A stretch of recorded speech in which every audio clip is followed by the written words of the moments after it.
Want, ja, goeiemôre in Johannesburg.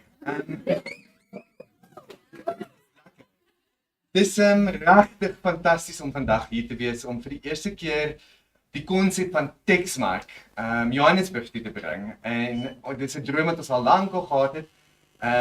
Teksmark is al, ons bied dit al die afgelope 8 jaar in die Kaap aan by die Theart, wat ook een van ons vennote is in die projek werk.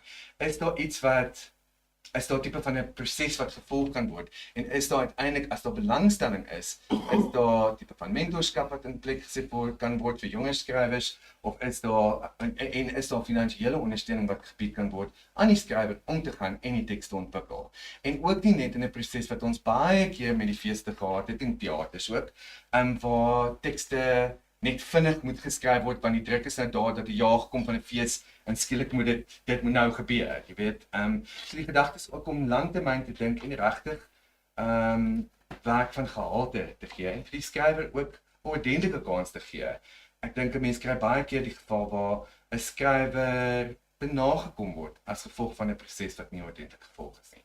So dit is half kort en so is Teksmark gebore en die eerste projek is in 2016 aangebied as ek dit nou reg het.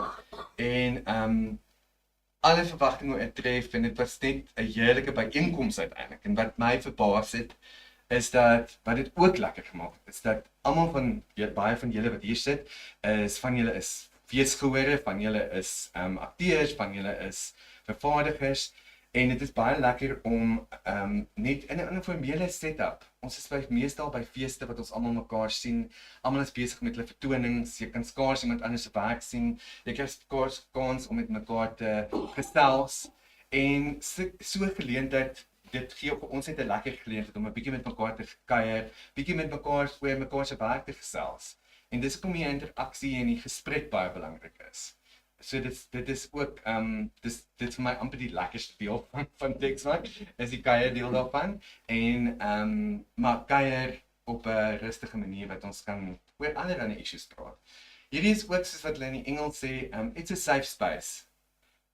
This is a place where we if the subject kind of goes there as die gepraatjies en die gesprekke sin te gaan, then we talk about the hard things that we sometimes afraid to talk about in our industry. And let's talk about, and remember, it's about the writing and what is related to theatre and the writing for theatre. En ons het al wonderlike oop gesprekke gehad by ander teksmarkte oor regtig moeilike situasies. Daar is al cancel culture aangespreek, daar is appropriation aangespreek, daar cultural appropriation, daar is en so meer. So, this is the place to talk, en om dit openhartig te doen en opinies te lig, en die gesprek nog verder te vat as ons uitgaan hier buite. Want dis die enigste manier wat ons hierdie goeders gaan oplos en met mekaar kan op 'n plek kan kom waar mens 'n lekker bedryf kan bou. En wat ons uiteindelik wil doen is om werk van gehalte te ontwikkel en te kry en na die gehore toe te kry wat uiteindelik die kaartjiekopers is en wat ons wil vermaak en wil ondersteun of wat ons wil inspireer. So, dan wil ek ook net baie dankie sê. Ons kan nie so 'n projek, so die gedagte hierso is dat elke skrywer kry omtrent so plus minus 'n halfuur slot en in daai tydperk kry hulle geleentheid om self voor te stel, bietjie te gesels oor die toneelstuk, die teksidee wat hulle voorstel. Dan is daar 10 minute uittreksel uit die stuk uit. En onthou, miskien is daai 10 minute uittreksel al wat nog van hierdie teks bestaan. So hou net dit in gedagte. En in sekere gevalle is daar alreeds 'n volle teks.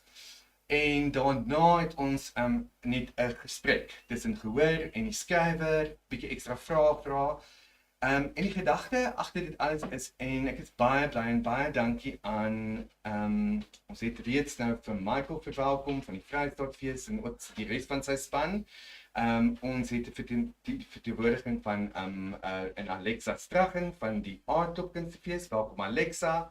Ons het verteenwoordiger van die Toyota US Bootfees, Saartjie Botha, dankie Saartjie dat jy hier is. Ons het verteenwoordiging hierso van die In die Bosfees, Sandra en Fulna baie welkom, lekker om julle ook hier te hê. En ons het ook verteenwoordiging hierso van die Suidoosterfees in die vorm van Meld. Welkom Meld. Jy maak 'n pragtige Jana. En dan is ek dink en dan is hier ook ander Kalfiefees. Hallo Kalfiefees, welkom. En ons het ook en hier's ook verskillende mense wat hierso is wat ek weet ook onafhanklike vervaardigers is. So die gedagte is uiteindelik dat as die mense belangstel, die werk wat hierso voorgestel word, bly die skrywers in. Die regte daarop.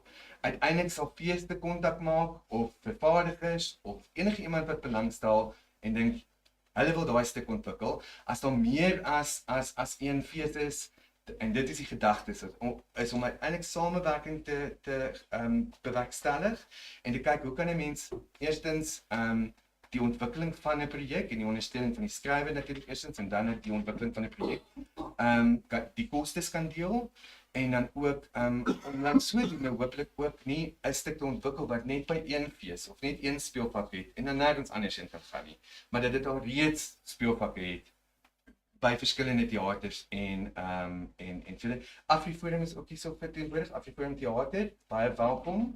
Lekker om julle ook hier. Ek enigiemand uitgelaat, but I don't want to offend anyone. Ek het nou nog nie almal gesien wat hier is, maar anyway. Baie dankie. As julle voel ek moet julle ergens noem, laat my weet. En I'll introduce you. Goed, so dis die kort en die lang. If you've got any questions, if you've got any worries, or if you're upset, come to me, come to Lizz. Ek wil net ook 'n spesiale dankie sê aan Lizz wat regtig hierdie hele geleentheid hierso bo in Johannesburg bymekaar gesit het en bymekaar getrek het en enige van julle wat met haar gekommunikeer het en met haar gewerk het om alles hierso reg te kry, weet hoe ongelooflik sy is. So baie dankie Lizz. Goed. So nou gaan dinge vinnig gaan. Ek wil net sê na elke sessie sal ons so 5 minute net gee. Ons moet net 'n bietjie van 'n oorgang wees. Gewoonlik daar's 'n groot ruimte in die backstage wat ons gewoonlik gebruik en dan gebeur die change-over soms tussen so terwyl ons die gesprek het, maar dis nou nie hier moontlik want die spasie is baie klein hier. So ons gaan eerder net dit na die tyd doen. So dan gaan so 5 minute breek wees. Ons vra maar vir julle om nie te ver te hardloop of almal uit te gaan nie. Bly maar sit dat 'n mens net die hele proses kan vinnig voortsit. Goed, so Pietie, is julle reg? Yes. Goed. So Baie meer vir Saterdag. So dis baie lekker om and also I just want to say the conversation will go between Afrikaans and English. If there's something specific that you might not understand in one or the other, hands up. But we'll throw the conversation the way it goes and flow. And if there's anything that needs to be translated or communicated, please let us know. So die eerste stuk is 'n stuk geskryf deur Almero Welgemoed en Pietie Beyers en dit word die spreekkamer genoem, the speaking room. Pietie, gaan jy die eer kry om te praat? Gaan jy en Almero praat? Awesome. Beide van julle. So kom gerus vorentoe.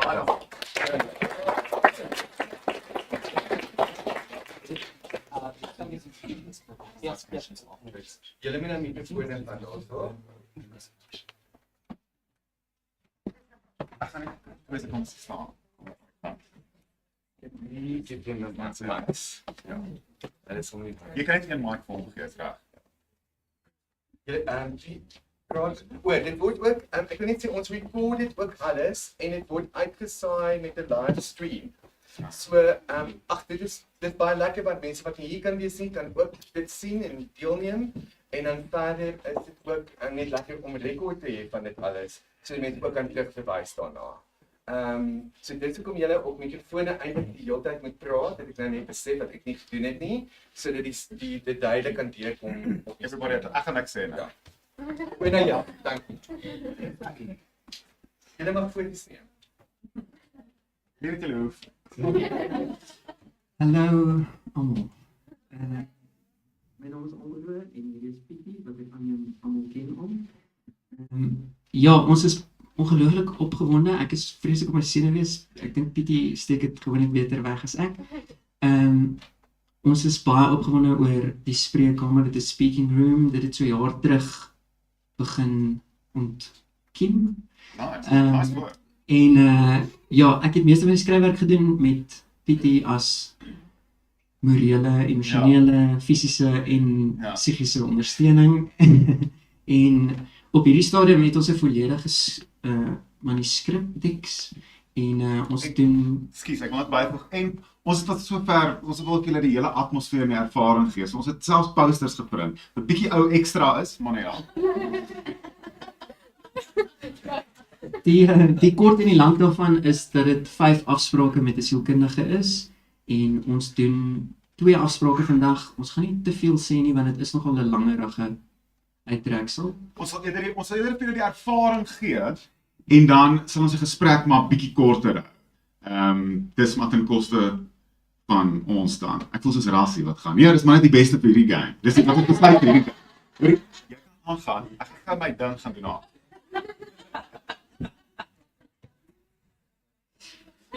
Cool, soos ek sê, dit is 5 afsprake met 'n sielkundige en die sielkundige is nie fisies teenwoordig nie. En dan die res dink ek gaan so half duidelik raak soos wat dit aangaan. So ek gaan nie veel meer as dit sê nie. Ek wil net ook sê dis baie cool om hier te wees.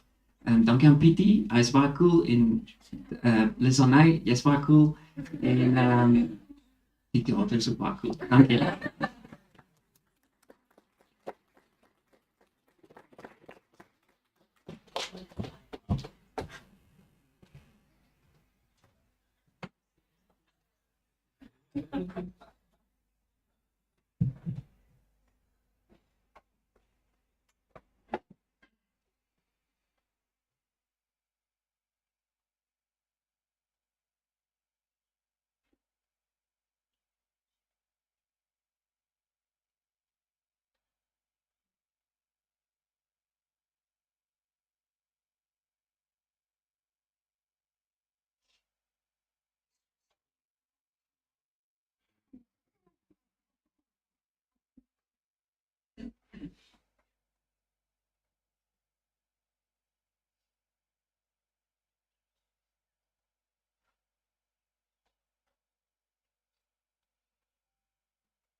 Jammer, ek slaap. Reg so.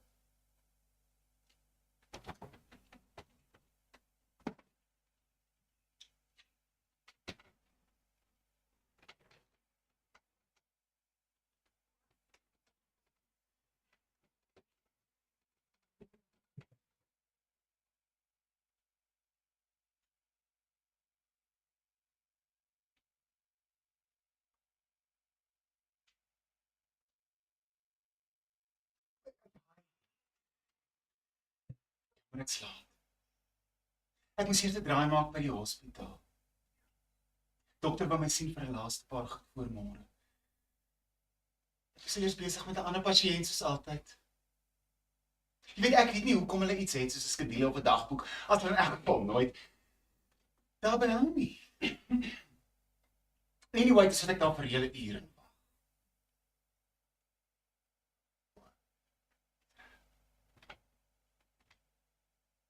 O, Shane, ek bedoel nie lelik van die dokter nie, nee, hy werk homself simpel. En die vrou met wie jy gepraat het, lyk asof sy net 'n skandaal graf is al so bleek en skraal, ek het amper geskrik toe sy uitkom. Nie dat dit nou iets met die laat wees te doen het nie, ek bedoel maar net, hulle het seker 'n moeilike gesprekkie gehad. Dalk sy fyn. Ek oordeel nou vreeslik, nie almal wat by hom afsprake het is op die doodse voorstoep nie. Maar sy het sleg gelyk. Nee, dankie. Maak gerus vir jou.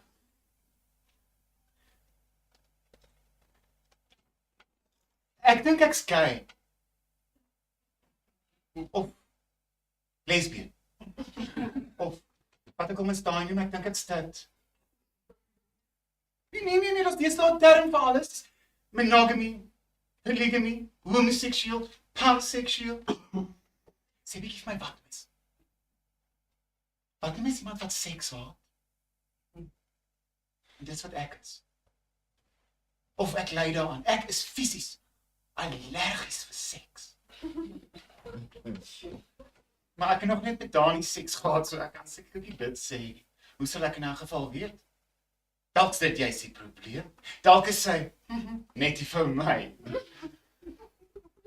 Of dalk is die 12 jaar tussen ons huweliksaand en nou wat dalk die probleem. Hel, as ek dieselfde halfgaar borsgereg moet eet aand na aand vir 12 jaar, is ek seker ek sal begin dink ek's 'n vegetariër. Of 'n vegan of 'n wat? Herbivore. Wat dan? Ook al. Jy weet, ek moes dit gemaak het, soos almal in die 80s. Rondges. Lekker. David sal hier waar my borste van. Op die CSV-kamp in Matriek. Ek moes dit ingegeet en my bloed van oopgemaak het.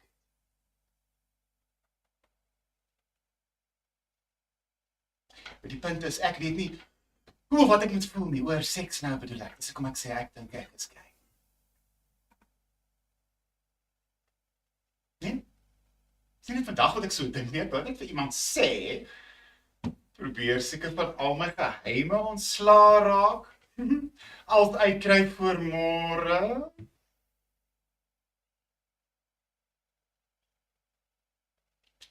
Ja, jammer ek het nou so lelik gepraat. My ma se my mond met seep uitspoel, daar's niks fout met Dani se goeders nie, dis ek. Nie dit of wat het met my goeders nie, ek bedoel dis ek, dis nie hy nie, ek moet nie so in die kamer praat. Hy is nog altyd net goed. En David sal jy was in elk geval 'n drol, hy het seker skurwe hande gehad.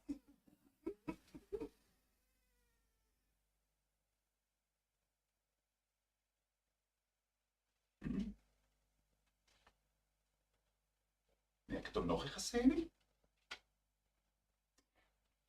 Dinge, die tyd was nog nie reg. Ek het die naweek van probeer sê in 'n oomblik van simpelheid. Ek weet nie hoekom ek gedink die gesprek sou anders uitdraai as wat dit nie. Nou goed. Ek het gesê Dani, ek wil gepraat. En toe sê hy, wat die fuck is nou weer fout? Nee, okay, hy hoef dit nie te gesê het nie, maar ek weet dit wat hy dink.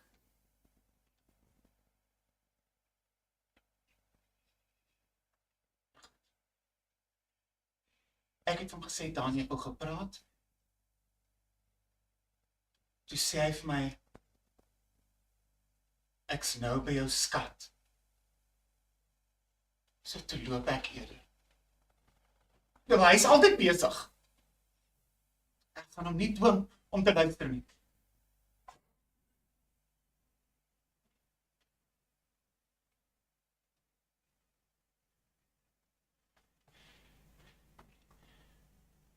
As ek hom van die operasie sê, dan gaan ek soveel ander goed ook vir hom sê. As ek is die waarheid begin praat, dan gaan ek nie kan ophou nie. Ek gaan begin met die siekte en die feit dat ek dalk nie môre oorleef nie. Dan gaan ek vermoed sê dat ek sy gunsteling baadjie haat. En sy musieksmaak maak my nog altyd naar. En dat ek nog net een keer seks met hom gehad het, en was hy een keer wat ons as getrouwd was.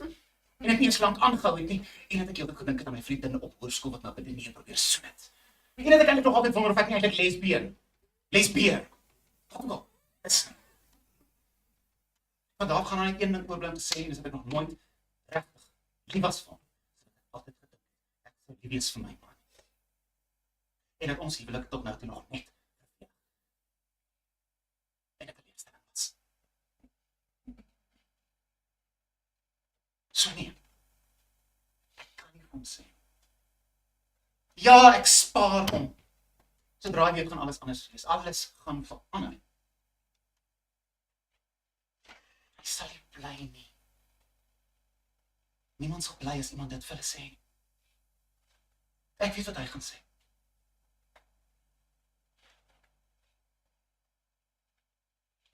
Ek haat jou. Elke oomblik saam met jou was gevul met 'n konstante bewustheid van jou teleurstelling. Niks kon jou tevrede stel nie, Magdalene. En ek haat jou dat jy my in jou onvervulbare gat van 'n lewe ingesleep het.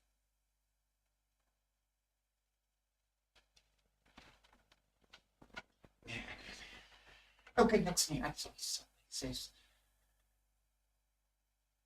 Hy sal niks sê nie, okay? Hy sal net vir my kyk. Met groot, sagte, hartseer oë. Ek haat sy oë. Dis swak oor, dit aanvaar net alles soos dit is. Maar hy vra nie van my om beter te wees nie, of meer te wees nie. Ek het toch niks eers gelewe nie, man. Ek het nog niks gedoen nie, ek kan net so drome gehad. Wat wil ek doen met my lewe? Kan moes iets wees, ek seker ek het plan gehad, of iets. Ek kan niks onthou. Ek het net oud geword.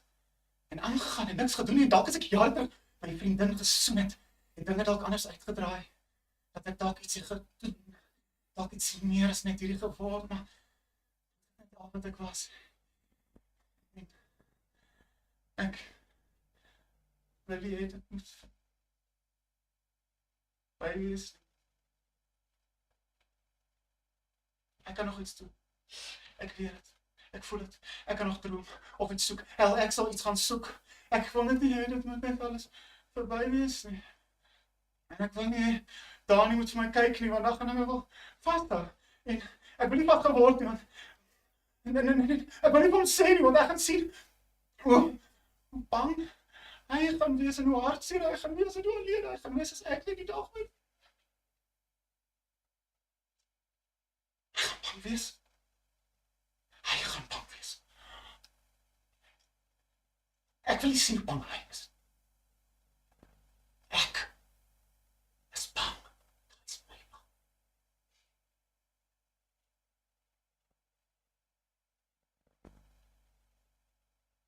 Hoi. Ja, dit is my lewe was vervelig en ek het niks geword wat ek wou nie. Ek kan ook een handjie tel hoeveel keer ek iets opwindends gedoen het. Toch sal ek alles gee om langer meer van 'n tyd. 'n Ellendige oud word, saam met vervelige gedaan. Alleen ek moet verby wees. Ek wil jy sy mooi, sagte oë. Moet my vrou om te aanvaar dat hierdie alles was, nee?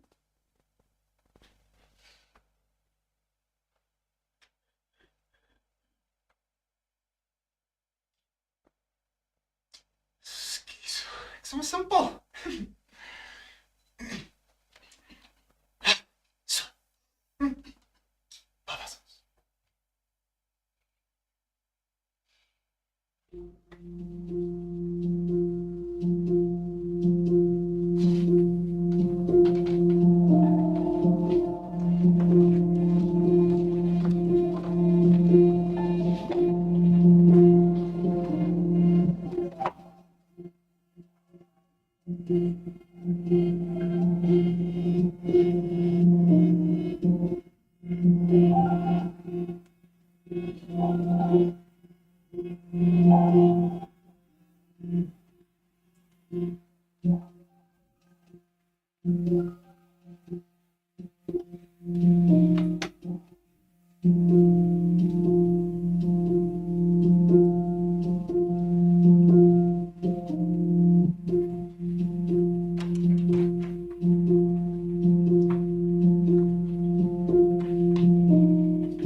Sorry, I'm so late.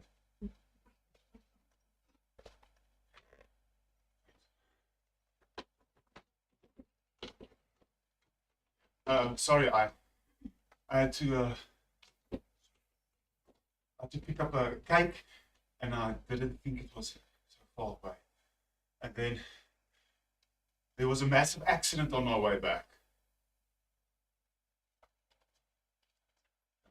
I still wanted to drop off the cake at home, but we'll just have to sit in the car for now. Oh, so the office has this tradition of bringing cake to work when it's your birthday. Yeah, it's my birthday. Yeah, tomorrow. My birthday tomorrow. No worries. 30. Yeah. It's my 30th. I mean, I'm turning 30.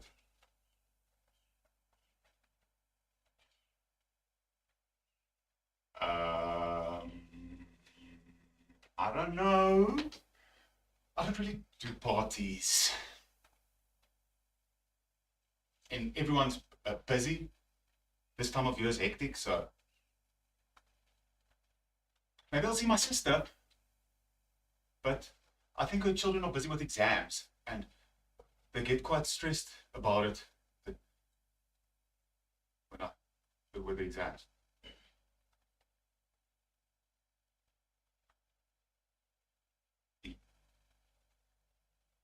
No,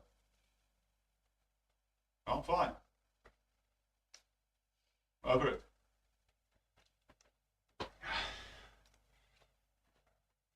It's probably better anyway.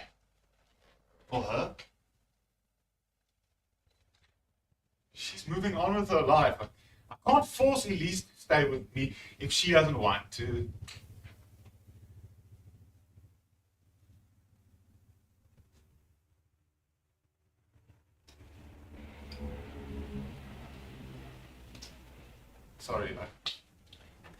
Sorry, I am trying. It feels like the words won't come out. Like, I really want to talk about things or work through things. It's just like, die woorde se sit net vas, yeah? No, it's not this or just here, it's always. Like, I just have to speak more here. Or not have to, I mean, I want. Everyone's just used to me not speaking so much, so I don't. No, I don't, it's hard to, like,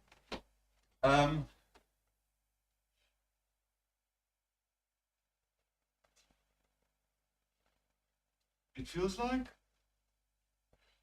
everyone knows something or understands something that I don't, or sees something and I'm missing it. Like, everyone is playing a game and I want to play too, but I don't know the rules. Yeah, maybe, I don't know, it's, yeah, used to it.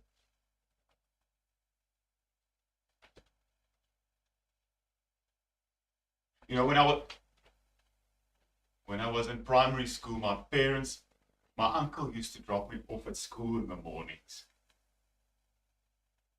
My parents had to go to work early, so.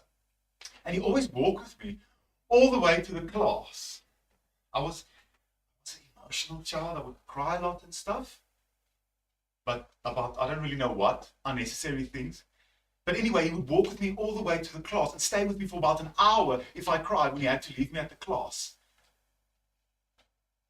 He was always very patient about it.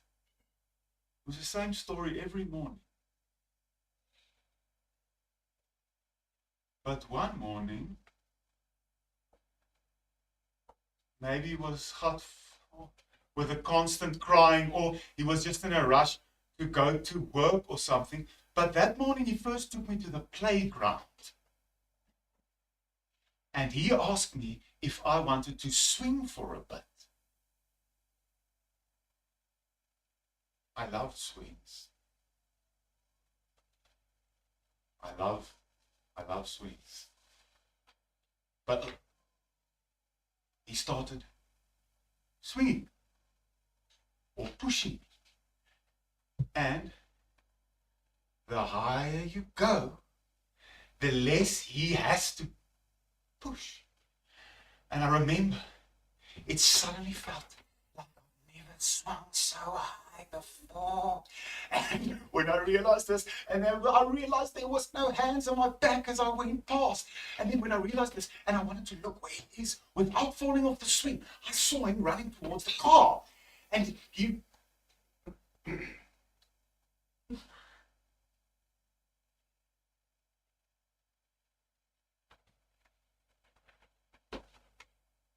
Maybe thought it would help if he didn't have to say goodbye that morning.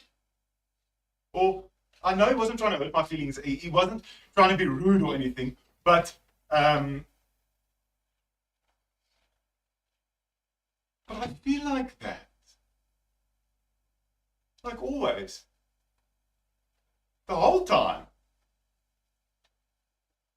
Yeah, like I didn't look and now everyone is gone.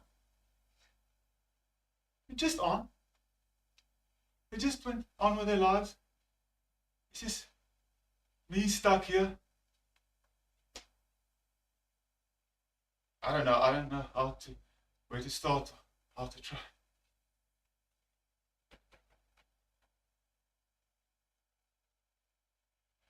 Someone at the office told me a joke yesterday when he heard it's my birthday tomorrow. He said a 20-year-old, a 30-year-old, and a 40-year-old walk into a bar. Nah? The 20-year-old knows everyone is looking at him. The 30-year-old thinks everyone is looking at him. And the 40-year-old... The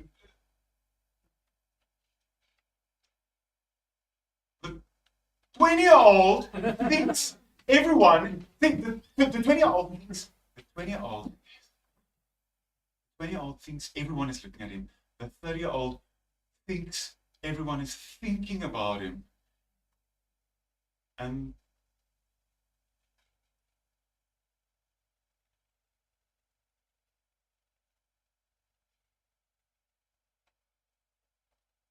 sorry.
Ja, dan gaan we weer iets te doen.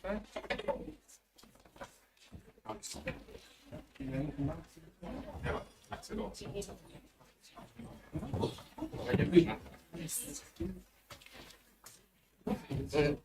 Goed, Pietie.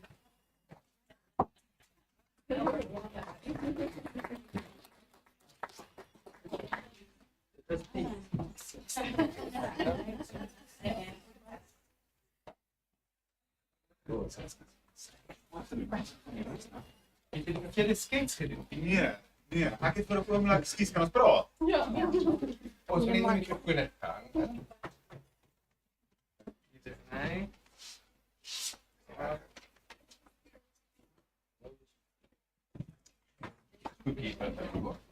Right. Baie dankie. Dankie.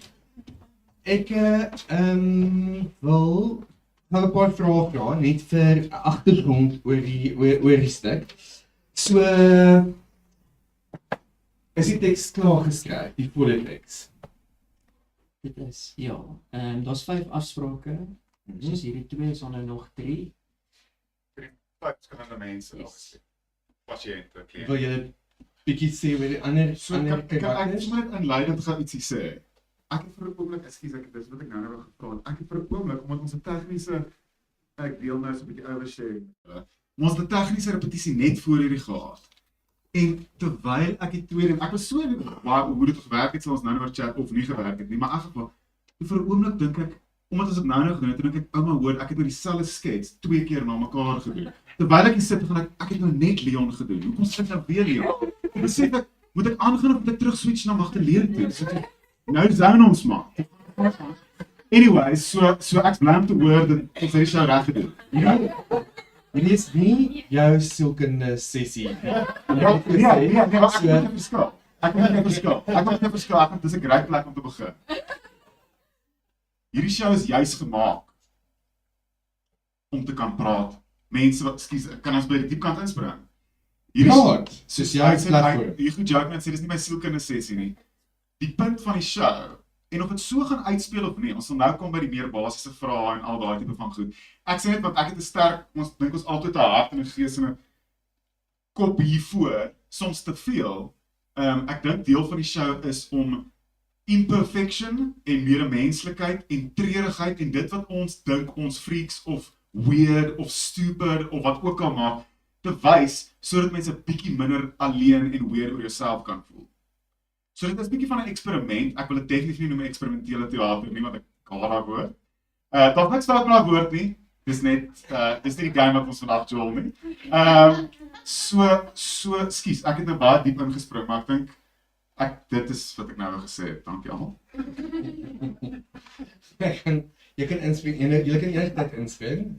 Wil jy nou, dit lyk asof jy kommentaar dra. Ek wil net sê oor die volgende 3, of Dankie. die ander Die vraag 3, beantwoord. yes. Dankie Pietie. Dink dit wat ek sê moet gesê word. Yes. Die ander 3 dis baie uiteenlopende karakters. Soos wat Magdalene en Leon verskil het, en ons praat nou maar van die karakters as regte mense.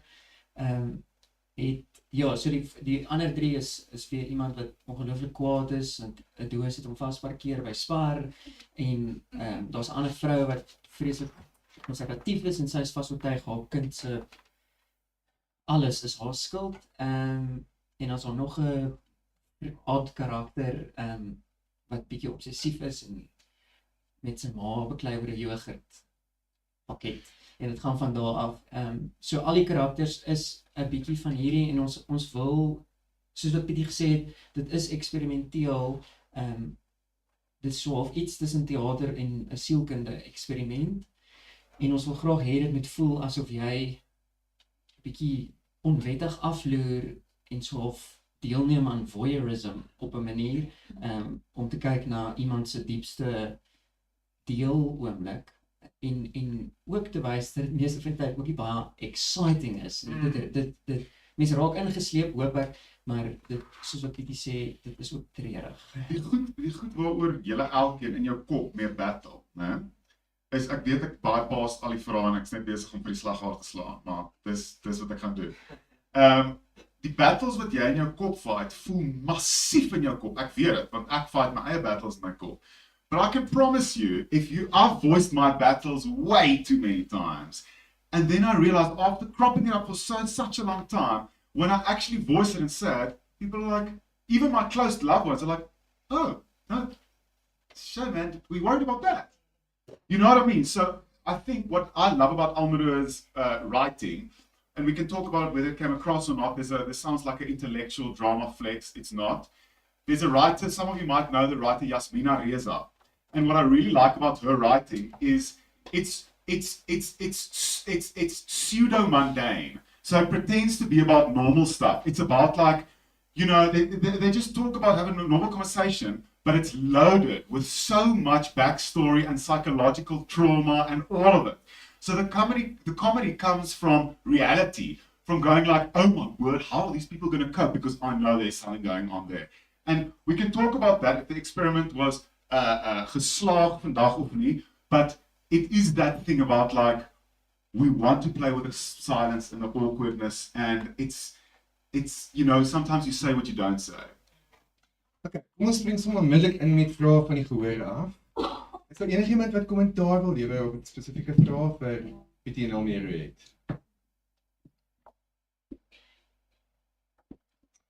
Niemand stel belang in jou stuk nie, Pietie? In die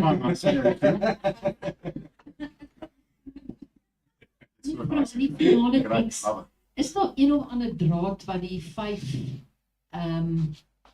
sessies aan mekaar verbind, dat jy aan die einde van die stuk of 'n tipe van 'n, maar nie sê boodskap is nie die regte woord nie, maar dat daar 'n tema is. Ja. Ek dink dit is 'n uitstekende vraag en baie van die goed het ons so lank al oor gepraat en so lank al oor gedink en die kant toe en daai kant toe ons al preview gehou vir vriende en feedback gekry.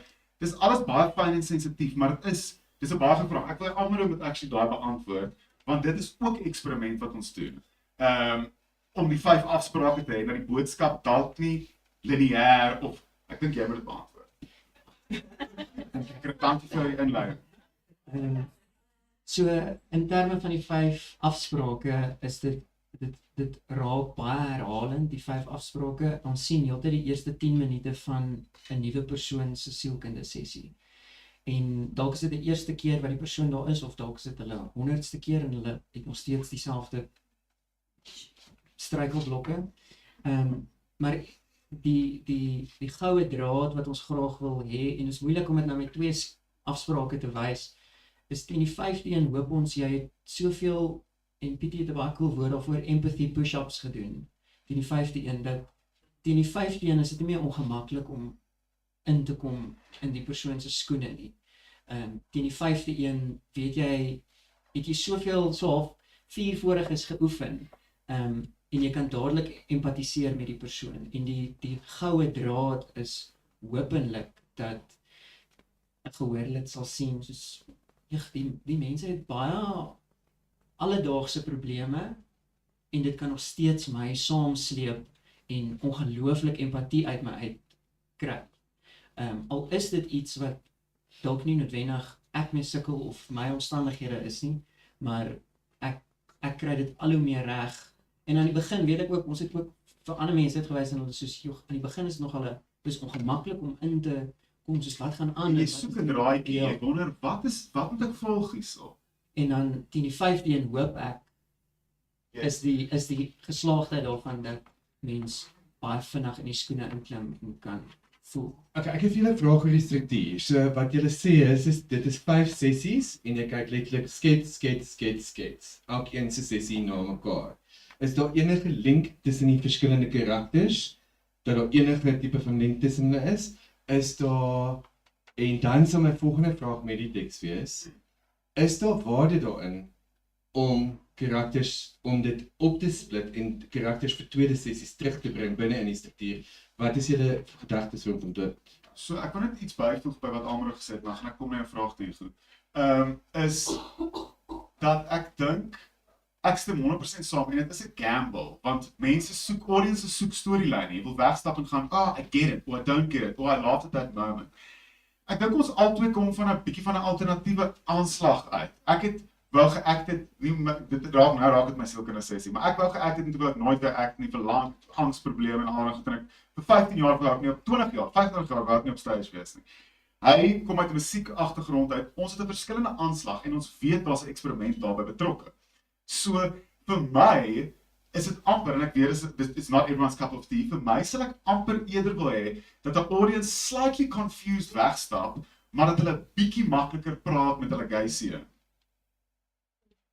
Maar hoekom, wag, ek wil net gou, en ek weet nie of julle, ek verstaan nie hoekom julle dink mense gaan verward wees of gaan, want dit is baie real karakters wat hier so voor ons is, dis, jy kan heeltemal connect, ons verstaan presies wat jy gaan, en ek dink dit kan absoluut gesprek, ek en Elzabé, Elzabé is nou nie agter, maar ons het die gesprek gehad oor, jy weet waar theater moet daai move, en wat iemand weggaan en met jy weet, oor daai issue gaan praat met hopelik maak dit 'n verskil in iemand.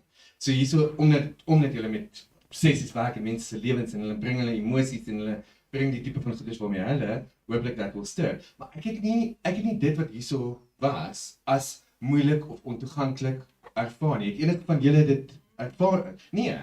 So ek verstaan, wat ek probeer agterkom is, hoekom dink julle dit is so ontoeganklik? Nee, dit was net 'n goeie vraag. Ja. Ek beantwoord dit net want dit was 'n goeie vraag. Mense soek baie keer 'n storielyn, ek soek baie keer 'n storielyn en ons het 'n poster actually geprint. Die een poster sê spreekkamer, jy weet, Pietie Beyers, Almero Welgemoed en die ander poster sê 5 appointments, the secret lives of others.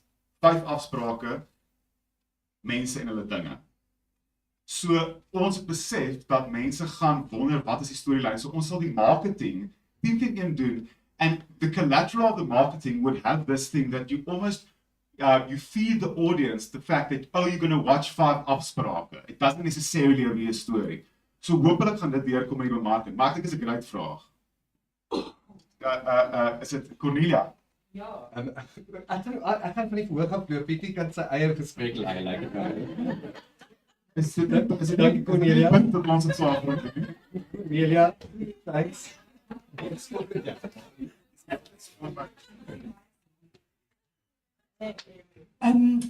Dankie vir julle. Ek het dit geweldig interessant gevind. 'n vraag, iets wat julle kan oorweeg of glad nie oorweeg nie, is of die 5 skets, en Pietie, jou plan is om al die rolle self te speel, nê? Ja. Ek dink dit is 'n goeie idee. Ek sal dit aanbeveel.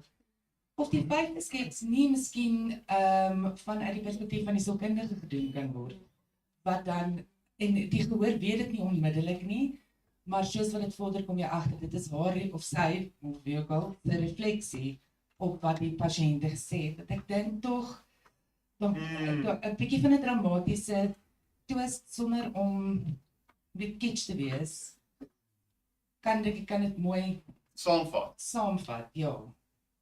Wil jy nou antwoord? Ek dink dit is 'n baie cool idee. En ek en Pietie het ook al gepraat daaroor en gespeel met die idee dat die sielkundige se rol ook so gewys kan word aan die einde of iets soos dit. So dit is 'n ek hou van die idee. Ek stem 100% saam met jou. Ek dink dit gaan nodig wees vir uit 'n gehoorperspektief. Selfs al is van nie 'n storielyn nie, om iewers te voel hulle connect the dots. Selfs al is dit die sielkundige, shit, almal broer, die sielkundige is nou by 'n sielkundige, like that we all are human beings. Ek dink daai is 'n baie cool ding om aan te dink. So ons is regtig nie ons voel baie sterk oor wat ons sterk oor voel, maar ons is glad nie precious nie. As iemand 'n cool idee het, dan gaan ons yes, awesome, let's do it. So dankie. Is daar nog? Ja, asseblief. Ek wil graag oor die teks vra. Die sielkundige, ek kom agter julle praat van een sielkundige. Dis nie in die afsprake verskillende sielkundiges wat teenwoordig is. Ja, ons Het al daai vraag gekry? het al die vraag gekry en ons het dit doelbewus vir onsself nie beantwoord nie, omdat ek dink dit dra vir ons by dat daardie meer spesifieke vrae oor waar hulle is en met wie hulle spesifiek praat, raak hopelik, en dit is ons mikpunt, irrelevant teen die 5de afspraak, dat spesifieks nie meer saak maak om te kan connect met die persoon nie.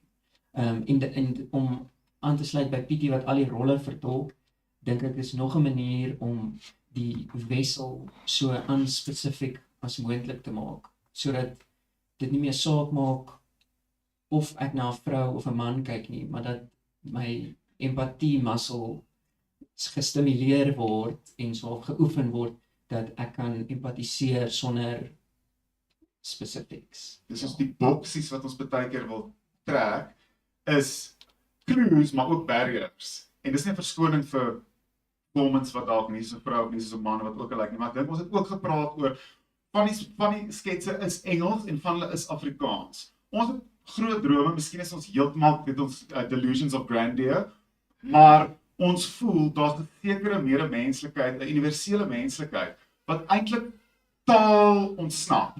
En ons wil dit kan wys vir mense. As ek honde kon gehad het nie gehoor, dan sou hulle ook nie wees. It speaks the truth. So we're trying to keep it as net die waarheid sonder 'n pakkie. Daar is 'n vraag. Eerstens baie goeie werk julle.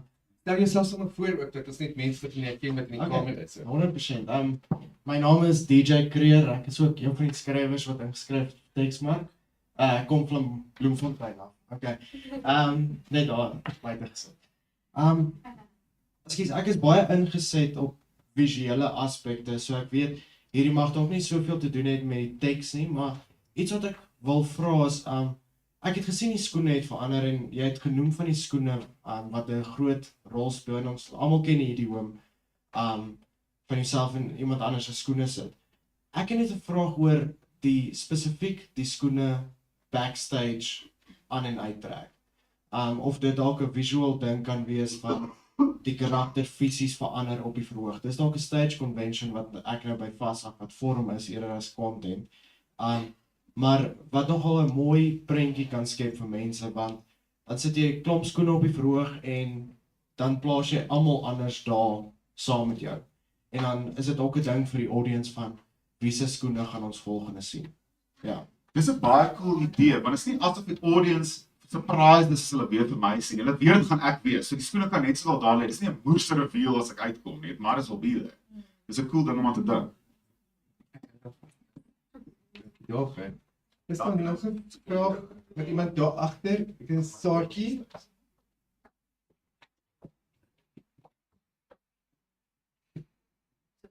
Ek is 'n bietjie duivels advokaat. Ek is baie geïnteresseerd in die struktuur en wat julle het definitief reg gekry om die gehoor met julle te hê vir hierdie twee sketse. Wat julle gaan doen as dit langer word. Want my gevoel is dat empatie het nie dramatiese struktuur nie. So as die uitset is om empatie te wek, hoe bou julle dit? Waartoe of het ons empatie en dan gaan ons huis toe met meer empatie? Of leer ons empatie? Ek wonder net nogal daaroor. Great vraag. Wil jy antwoord? Ek sal ook probeer. Ja. Die volgende 3 karakters dink ek wat my baie opgewonde maak oor die volgende 3 en nie dat hierdie 2 noodwendig eers gaan wys nie.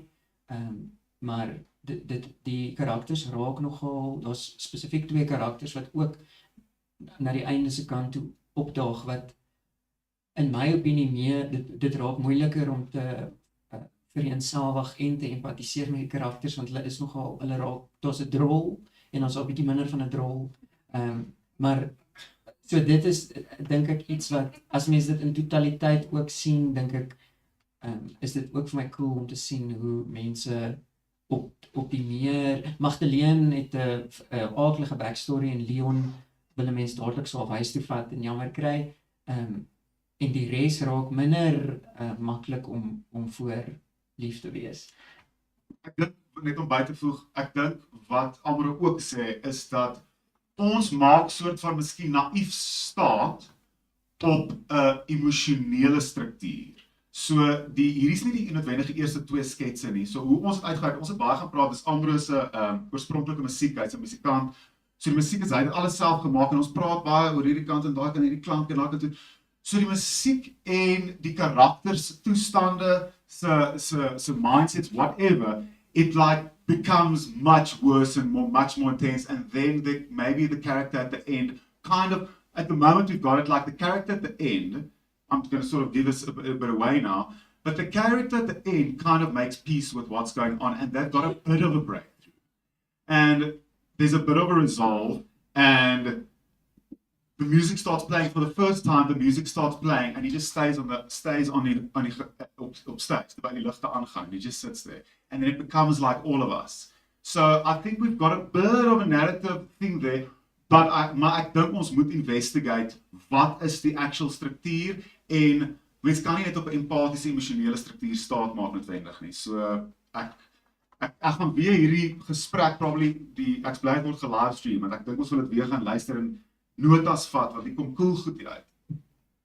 Ja, dit was, ek het op 'n stadium gedink, shit, dit is 'n bietjie dramaties hierdie dramatiese musiek wat nou kom, maar dit was nou die vliegtuig wat Dit is 'n bietjie, dat ging 'n bit far. Is daar 'n laaste vraag? Enigiemand wat baie dringend voel hulle wil nou. Dit maak my natuurlik na die tyd om ook weer te gesels en verder te gesels. Van my kant af gaan gevra. Wat het julle nodig? Hoekom is julle hier? Ons bedoel, hoekom wat is die eerste, jy weet nie, ek het baie hier gaan pos om verder te kom. Wat nie, jy wys dit dan het julle 'n paar tipe van studies wat julle doen. Wat doen jy nie? Julle is mense wie ons respekteer en waardeer. Julle die know-how, die platforms, die strukture, miskien die finansiële ondersteuning. Ons is leuke met baie groot passie en harte en visie. Whether that's deranged or not, time will tell. So ek dink ons albei het al 'n pad in ons loopbaan gestap wat ons nie meer is soos exposure, gee my net enige geleentheid nie.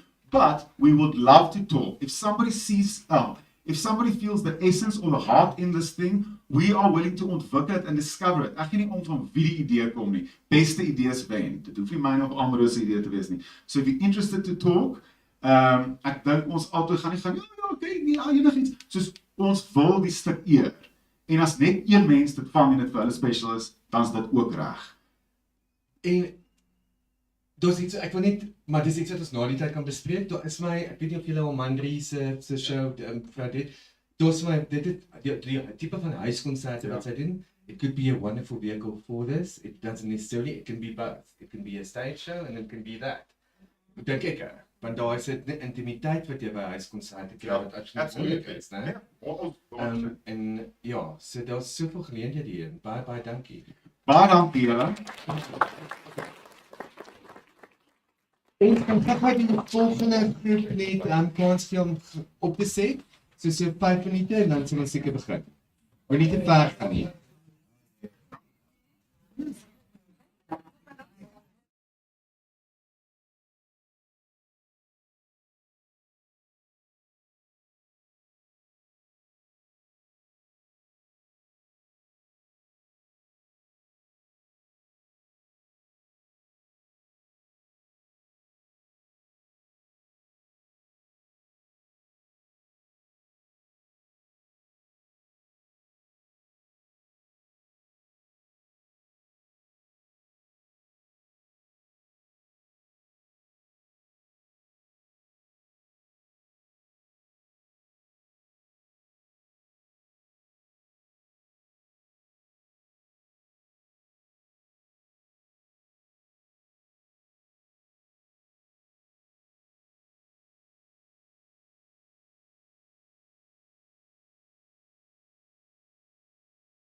Goed.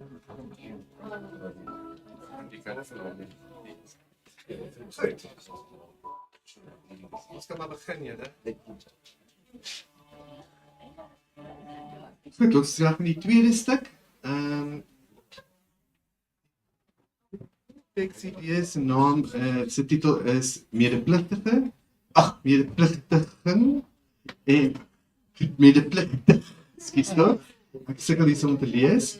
En die skrywer is Wentzel Lombard wat self gaan vertel 'n bietjie meer daaroor.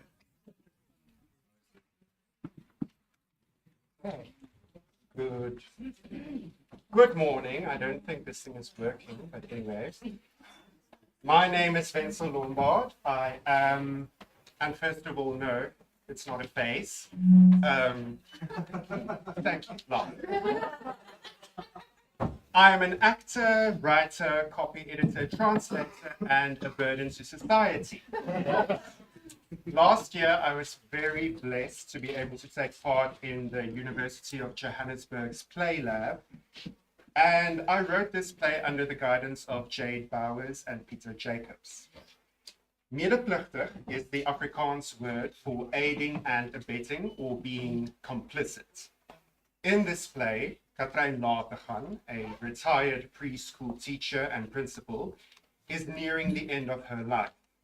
Her live-in nurse, Laaitie, is taking care of her.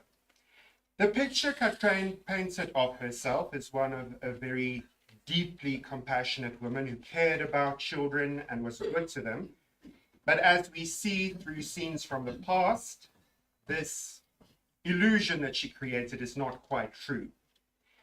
The play uses the history of the traveling circus and freak show as its backdrop, and many of the scenes play out as circus acts. The dialogue swings between realism and highly presentational, heightened performance, and the power of the circuits increases as we go into Katrein's imagination and as she descends into her dementia. The play is currently in its third draft and it is complete from beginning to end. It's written for a cast of 5, doubling to play 13 characters. The scenes, or rather the show depicted in the script is a very run-down, dusty, poor kind of circus, and not Cirque du Soleil. So we envision a very simple kind of set consisting of a bed, a table, and a cabinet, but at strange angles to create an interesting visual element. The University of Johannesburg has experienced a willingness to explore opportunities for collaboration should someone be interested in producing the piece. There are physical and in-kind contributions the university can make. The target audience for this piece would be viewers who are versed in theatre going. It will appeal to a mixed demographic of Afrikaans speakers ranging from the age of 13, catering to really a large range of people because the themes are very universal. With the continued trauma and violence that we experience in our society, these stories of violence and abuse are very rife. Using storytelling and theatre as a medium allows us to look critically at our lives and ask ourselves, what have we been complicit in? What do we allow in our communities? Thank you.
Ja, alsjeblieft. Nee. Ik is hier, ik is daar, ik is brandbaar. En ek sal skree. Oeh, dit klink nou vreed. Ek sal sommer strand skree. 1. Oei. Ek gaan nou die polisie bel. Laat die lei telefoon.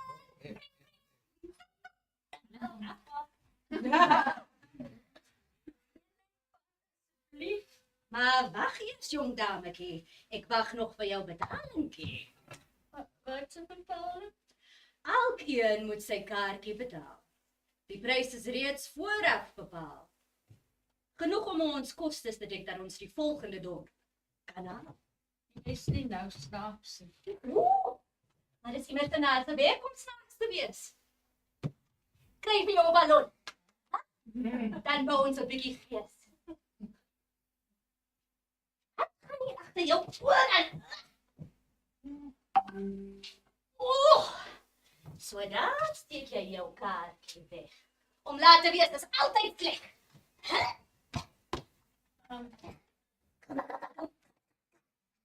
Wat gaan nou gebeur? Dis amper tyd vir die vertoning om te begin. O, daar is so baie om te sien. Gediertes om jou te laat ril en gril en grappies wat jou tone laat krap. Jy praat nog, ek gaan... Daar is nog iemand. Ons kan dit tog nie geniet sonder 'n puse lapie nie. Kom, ons kry daar die KKNK nou nie beweeg. Hou jou springmilies vir jouself. Maar 'n sirkus sonder 'n kouding is soos 'n padda sonder sy spring. Ek wil dit nie. Kriekie? Ja. Kriekie? Ja. Sy wil nie my springmilies hê nie.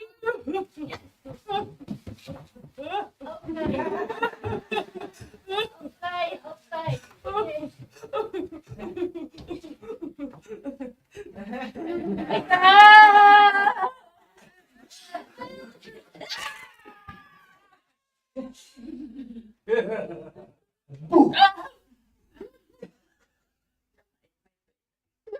Oh, liewe Katrein, moet toch niet so 'n spektakel van jouself maak nie. Ek sal jou skiet. Beloonde jy? Sister Nettie!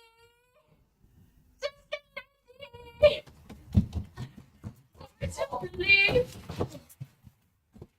Wat is dit, Katrein? Wat is wat? Die narre. Hulle is weer hier. Ag, nee, wat Katrein het net 'n slegte droom gehad. Ek sê vir jou, sister, die narre was hier. Hulle was in my bed op my bed. Dit was moeilik, maar dis nie moeilik om so met jou man te praat. Ek was tyd in die bed geëet, maar kyk nou aan die kersbas. Maar ek is ernstig, suster. Die narre was weer hier. Hulle los vir my nooit uit nie. Ek vind dit ernstig. Maar dit is 'n rare figuur om so bang te wees. Ek het geen nar wat seer maak as dit is. Dis moes. Hulle laat jou dink hulle is gaaf en snaaks, maar onder al die vermering en klere is hulle is monsters. Nee, dit is nie so op te werk nie. Doe nou rustig asem, ja? Diep asem.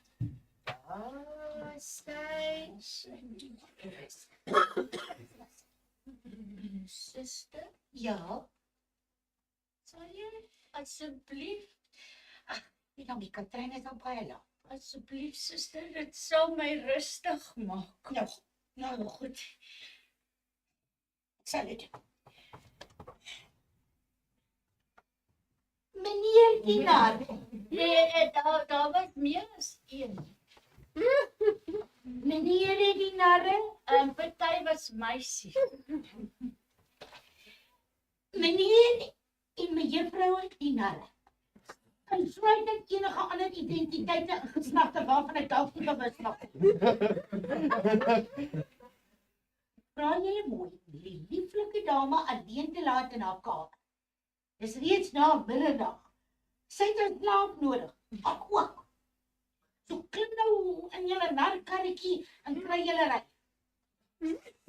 Ons vra julle om asseblief terug te gaan na die land van die narre, sodat ons perde kan slaap. Baie dankie vir julle aandag. Goeiedag. Dankie, suster. Jy is so goed vir my. Ek doen dit met die grootste plesier. Ek weet ek is net 'n simpel neurotiese ou vrou, maar partykeer is alles so werklik. Die huis is so groot en leeg en Ag, jy moeite nie. Feel myself sick.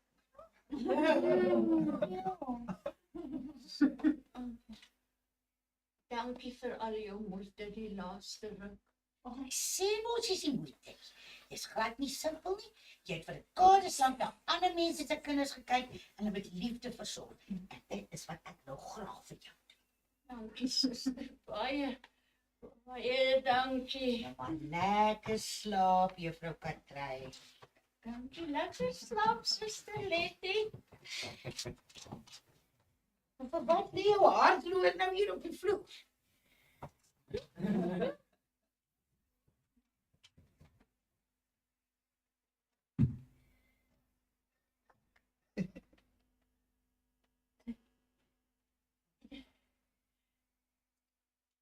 Julle kan maar uitkom, ek weet julle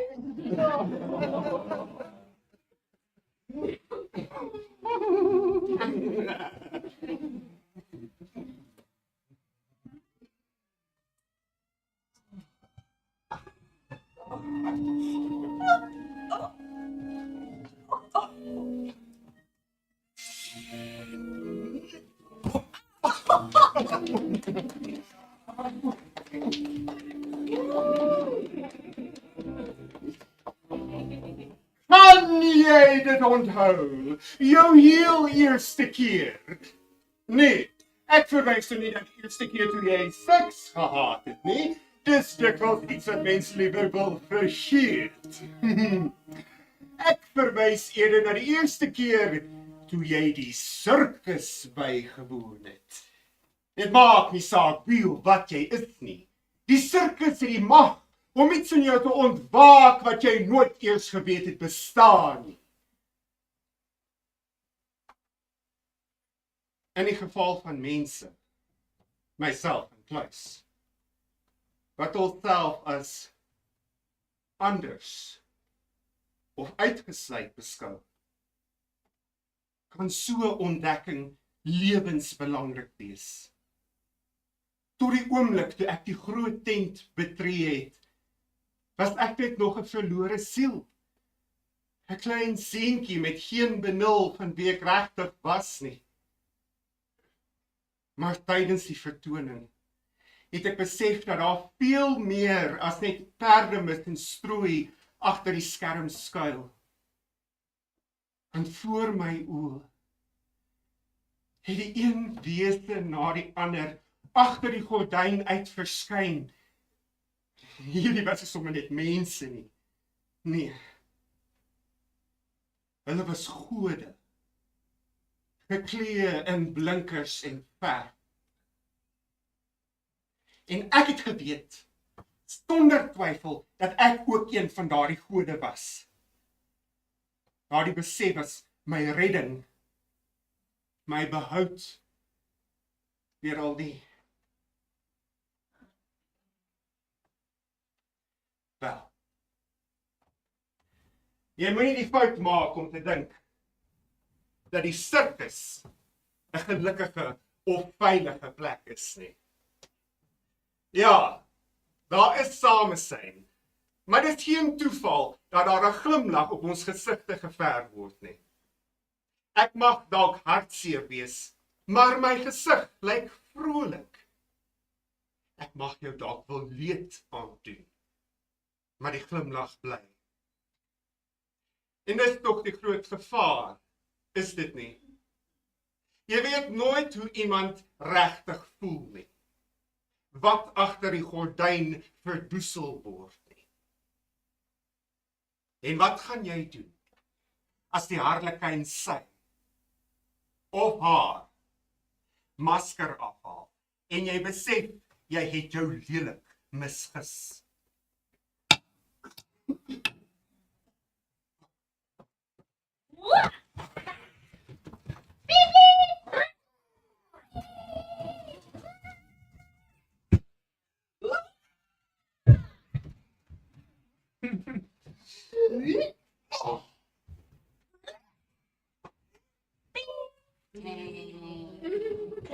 Hallo, ek is hier vir 'n onderhoud met die skoolhoof. Katrein later gaan, as ek reg onthou. Oh, sekerlik. Net hier in die gang. Baie.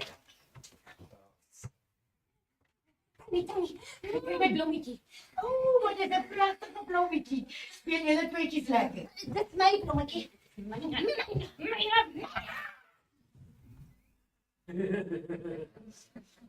Magda Buys. Ek het Katrein later gaan. Aangename kennis. Aangename kennis mevrou later gaan. En dankie dat jy tyd gemaak het om my vandag te sien. Ja, jy het nie nodig om so formeel te wees nie. Noem my Katrein. Sit gerus.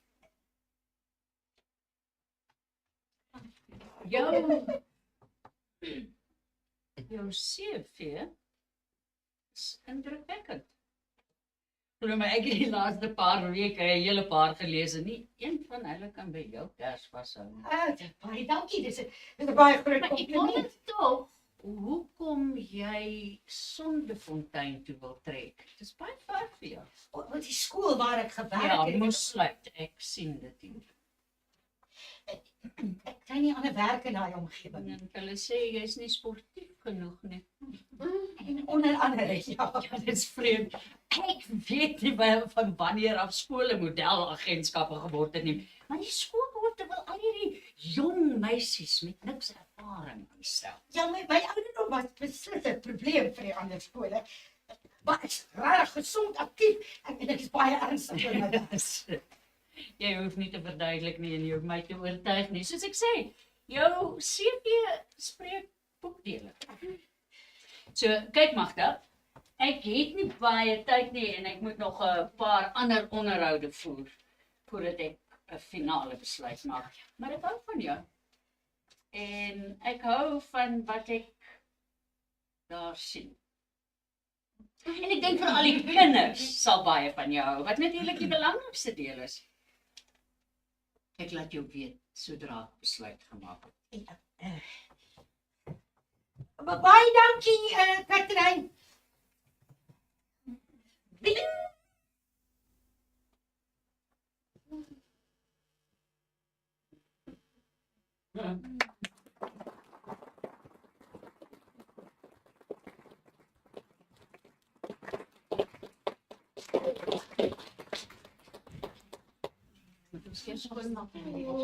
Iemand domme?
Baie dankie julle.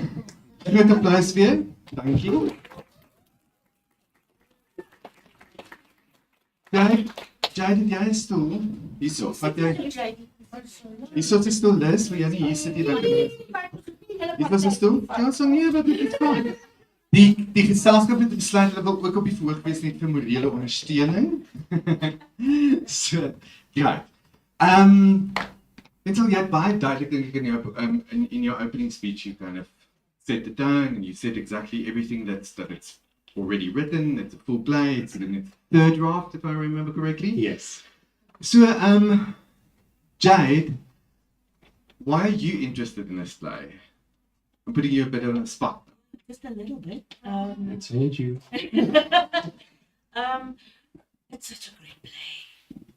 The characters are fantastic. The clowns are the best. And you know, it's that thing when you read a script and you can see it on stage. You know what I mean? Like when it jumps off the page and it's waiting to live. So, yes, that's why. So how did you get involved, just for interest sake? Because I'm assuming that this is the collaboration you want, right? Yes, Yeah, absolutely. Well, so actually 2 of the plays you've seen today Yes. have been part of the University of Johannesburg Playwriting Laboratory, which is basically a very informal get-together once a month where writers and myself and Peter read everybody's work and then we talk about it. So we try and make the writing process less lonely. So by the time you get to your first draft, to the end of your first draft, which is it's a year-long program, it's more than a first draft because you've had so much input, so much reading, so much looking back. And I think what's great about it is you receive input as you write it, but also it holds you accountable. Because I think many writers like to have written, but we don't like writing the play. But I knew that I had a deadline each time. I had to have another 10 pages in, so then I wrote the play. So it's a great, I would recommend it to anyone to take part in it. Okay. Lizz? Het jy enige kommentaar wat jy wil, ek bedoel jy het jy die volle skrip gelees of nie die Uittreksel? Nee, ek het die volle skrip gelees en ek hou van die wendings. Daar's baie lekker wendings, which I think is very interesting because you know what, the subject of child abuse and all of that has been done so often. I know it's relevant, but it's been done so often. So my attitude is if you can say it in a new way, say it. Otherwise, please don't. We've heard it. Sorry, but cynical, but it's the truth. And Wentzel manages to say it in a new way and a fresh way. Elzabé? Ek moet erken, ek het ja gesê voordat ek die skrip gelees het. 4:30. En nou is hulle pas. Ek was net nog nooit deel gewees van 'n Teksmark nie en het my nog altyd gefascineerd. Ek wou bitter graag en toe Wentzel vir my vra om deel te wees, het ek net die geleentheid aangegryp en toe ek die skrip kry was ek bly. Dit was iets wat ek nie omgee om in te wees nie. En ek dink my werk deur die jare spreek daarvan dat ek altyd moeilike onderwerpe aanvat. So dis in my kraal. Fantasties. En wat is jou indrukke van die teks? Van jou perspektief af? Dis interessant. So ek weet nie wat dis fucking veilig om daaroor te praat. Yes, like sit jy vir my nou hier op 'n spot. Daar's ongelooflike nice wendinge. Goeders wat gebeur, dis nie van die begin af weet ons waaroor dit gaan nie. Die leiers word afgetrek. En ek hou daarvan dat dit nie net in your face, soos Lizzie ook gesê het, it's a new way, dis 'n ander manier om na 'n holrig geryde onderwerp, maar wat aangespreek moet word, te kyk. En I really like that. En ek like van die sirkus. Het julle kommentaar? Ja, kom.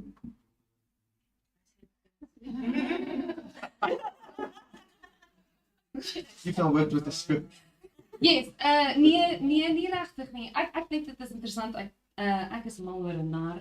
Ek is 'n nar. En so there's the wonderful pathos and the laughter behind the sad face and the sadness behind the beautiful presentable face. En dit was net lekker om te speel. Ek wou ook net deel wees van Teksmark. Dis net iets wat ek wou hoor. Het die teks vir julle maklik en lekker gespeel? Yes. I mean, the way it's written. Excuse, ek ignoreer jy. Nee, doen dit. Ek kry net so iets op die.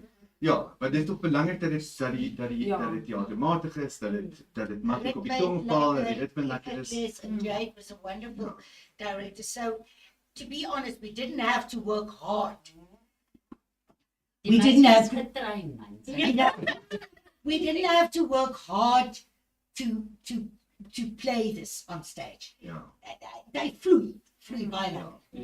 Fantastisch. Dit was baie oomblikke ook vir die chorus of clowns om te speel en dinge te vind om dit nog meer grotesk en absurd te maak. Yeah, and obviously you had a smaller space here. Man, daar waar ons gereis het, was dit 'n bietjie groot. Yeah. That fit it in.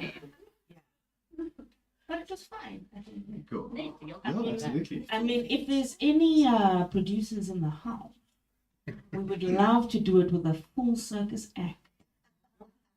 There we go.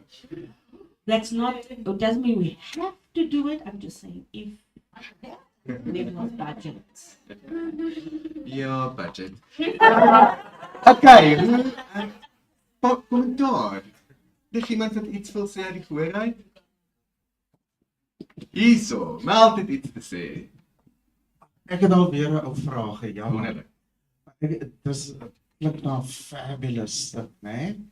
En wat dis maar net 'n moetswillige kommentaartjie, maar ek wonder as die clowns elke keer aan die woord was, die fabulous clowns, nie die twee ou clowns daar so nie. That's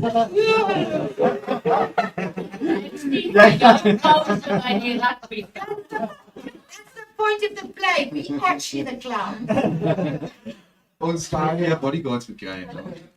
Ek wonder of ek kan vermoed, maar ek mag natuurlik totally verkeerd wees as op die teks next level te vat. Elke keer as die clowns aan die woord is, as hulle in rym kon praat, soos daai klein stukkie. Dit sou dan bevolk gewees het dan. Ja. Ja, hulle praat in rym in die begin. Ek dink ook wat nou moeilik is met so 'n uittreksel soos hierdie, what's difficult with an excerpt like this is the fact that there are 13 characters. And the clowns are the more heightened characters and they do have more of a rhythm, but the more natural characters. But it's a lovely idea to think about. Definitely, yes. Love it. Yeah. They speak, the clowns only speak in Maar rhyme. In rhyme. Ek And dink it separates them from the other. Carla se eerste spreekbeurt, eerste Ja. twee spreekbeurte dink ek is in rym en dit is Ja. it's very nice. Slim jy meld. Jy's nie 'n ou clown Thanks. nie. Thanks. Nou, iemand anders? Ek moet dan vir die goeie Cornelia daar agter. Hallo Cornelia. Hallo julle. Ek wil graag weet twee goed. Hoe ontknoop hierdie stuk aan die einde en ideaal gesproke wie is julle gehoor hiervoor? Is dit 'n algemene feesgehoor? Is dit vir jonger gehore? Vir wie wil julle baie graag dit speel? Die ontknoping is uiteindelik in the reason why sorry, I'm speaking English because I want to be inclusive. But How do you want to be? but the reason why it's called Medepligtig complicit is we have I just realized I wanted to point to two people, but it's one person. Lizz's two characters, Sister Letty and Juffrouw Magda, they come in with very good intentions, both of them. And they come across Katrein, who is a person who tends to alter people's life courses, not necessarily in a good way. Yes. When she was younger. Yes, definitely when she was younger, but she still has a little bit of it in her. But the point that I'm making is that Juffrouw Magda has been put into a situation where she knows what's happening is wrong, and it's not something that she agrees with on any level. But she also is a mom that has to provide for her kids, and she has to survive. And so she goes along with this. And The choice of conscience. yes. And later on in the play, Magda is confronted with one of her former kids from the preschool who says, "Why did you not do anything?" And to her, this is a very horrible realization that she's a good teacher. She worked hard. She did many good things, but her legacy is going to be the fact that she kept quiet. She didn't do anything. And that's what she's going to be remembered for. And in a moment that is not seen on stage, Juffrouw Magda calls Katrein, but then gets to Sister Letty, who's been under the impression that Katrein is a very nice lady. And Sister Letty also speaks to Katrein's son, who also gives her a bit of a different glimpse of who this person actually is. But she then finds out from Magda what happened. And in the end, Sister Letty also turns her back to what she's supposed, because as a nurse, she's supposed to be neutral and she's supposed to care for everyone. But when she finds out what Katrein did, she then contacts her son and says, okay, we need to put her in an assisted living facility. And that's where Katrein ends. Which was her greatest fear. Her greatest fear. And it ends with her in this place where people are treating her badly. She's at this point completely entered her delusion of being in the circus. So she takes off her nightgown and she's got a leotard underneath and she puts on the haphazard makeup, and it's kind of her ready for my close-up moment. And then the nurses come out and say, oh, fuck, the old lady is out, and they strap her to the bed. And what we're doing with, as you saw with the banana and the popcorn, a lot of it is denying her reality. So the nurses then give her injections, but we see a knife. She's being stabbed with a knife because that's her reality. It's a guilt as well, obviously. Yes, that's constantly being eschewed. And very, very, very baie vlugtig. Ek dink dit is dalk in een reël of in een spreekbeurt. Kom ons ook agter dat sy haarself in die circus abuses. Ja. En dit is waar die hele so it's that cycle that just keeps on going. So your intended audience? Oh, sorry, Cornelia. I would definitely think a theatre goer festival type of audience. The play doesn't have, I mean, it does have violence. It does have Suggested. yes, the violence is very suggested. But I wouldn't go lower than 13. However, I do think it's more for adults. Yeah. I must tell you, if you see what kids do nowadays, Exactly. the subject matters they approach during the big national play festivals. High school kids, Yeah. you could easily from 12, 13, because I agree. they tackle far harder subjects. This feels to me a bit like a production for 13 to 18-year-olds, in a way. It could be. Hugo, may I ask a follow-up question? Absolutely. The clowns, what exactly do they represent? Okay. So the clowns are that clowns often work in hierarchies. So you have Thomas, who's the smart clown, Frikkie die grapjas, who is the clown, and then Hansie die Vos, who is the short clown. Thomas is he's the one who's really got it in for Katrin, and he's the one who remembers the most of what happened. But from her own mind, it's a manifestation Guilty of her conscience. guilt. Levels of a conscience. Yes. Yes, we see moments from her conscience, yes, but also moments that are rooted in realism that aren't necessarily in her mind, if that makes sense. Frikkie and Hansie, what happens there is towards the end of the play, they kind of reach this point where they realize they're stuck, and this happens to many adults where I said the other day the people who are going to put up the elf on the shelf is people who were traumatized and they didn't have childhoods, and now they're adults in hulle praatjies so in hulle handjies because they can't accept the fact that they didn't have a childhood. So they never grow up.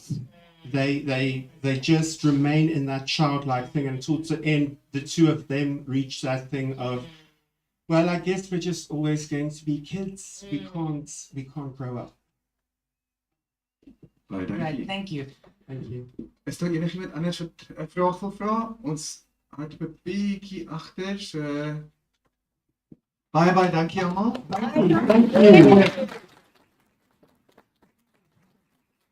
Ons gaan weer net 'n paar minute gee, net vir die changeover, and then we'll get to the next production, which is a street taxi named Desiree.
Ready for the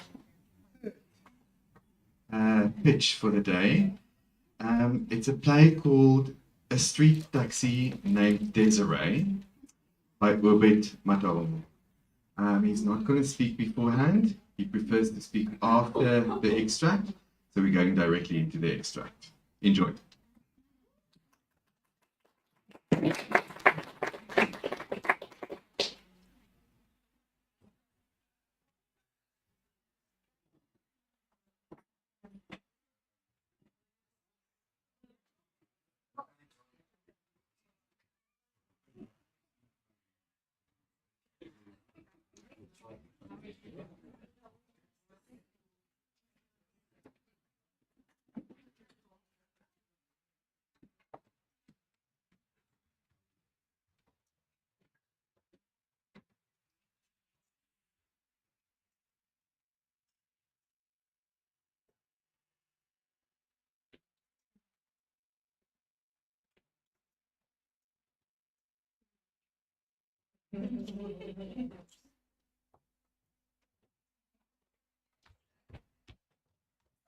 Where can I get the street taxi named Desiree?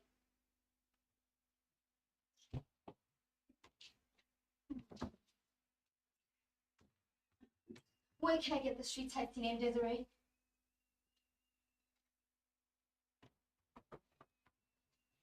The street taxi named Desiree, where can I get it? Hello to you too. Okay, so, hello. Where can I get the street taxi named Desiree? It's hello, Baba, to you. Hello, Baba. Where can I get the street taxi named Desiree? Baba? I'm too young to be called a Baba. Have you seen a sexy Baba like this? You! Sexy! Such an old frog! Just a better skin than you! You modest dreams, man. All the ladies here are crazy about me. Hey, do you remember the last time in Tutusan? Was because they thought you won the lotto! Hey, Kelly, what's that now? My name is not Kelly, it's Tumi. Answer the question right, Miss Tumi Pedro. Who is better looking between me and this frog?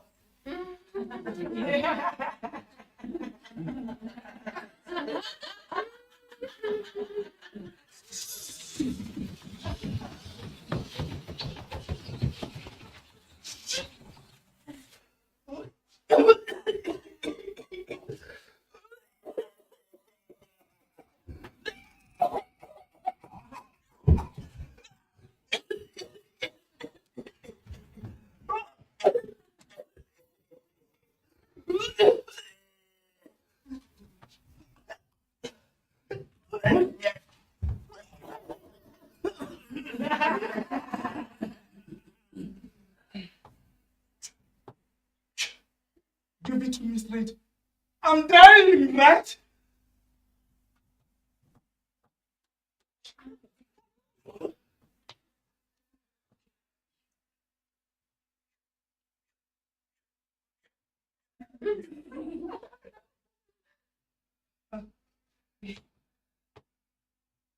Yes, I knew it. No, but you're not dying now. I still need to suck your fat water dry. Excuse me? No. I mean, you're all going to die eventually. You're just not dying now, sir. But what about the vampire bites on my neck? Does that mean I'm going to turn into a vampire? No! Thanks, God. But much worse than that. You've been bitten by a taxi driver. You are not going to turn into one. Now tell me, on your way here, which line did you use? The yellow line. Oh, I've been getting this sudden edge to overtake people. And loud music from my taxi. I mean, a car, not a taxi. So, is there anything that you can do to help me? I've got a bag of loose change that you can use to help you on the way of becoming a taxi driver. You are unbelievable. Oh, very much believable. You just need to believe harder. So you're not even going to ask? No. That sounds like a you problem. Well, I'm going to tell you anyways. Oh, wait. I'd rather you speak to a professional. The psychologist I know, he's very good, quite expensive, but he does the job. Here are his contact details. Shoo! Shoo!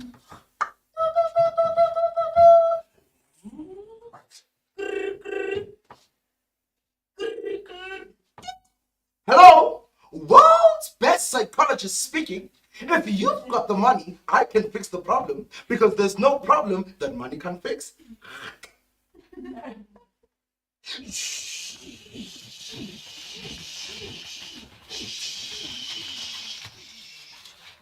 All right, class. Reading is very important. Now, never entertain or answer a question before someone greets you. Now, I want you to get up and show me how you ignore people who talk to you before they greet you.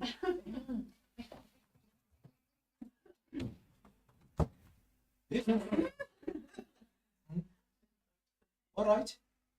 Okay, stop. Now, let's say the taxi is 17 rand 50. They pay with 100 rand and say 3. How much is their change? Put up your hands if you know the answer.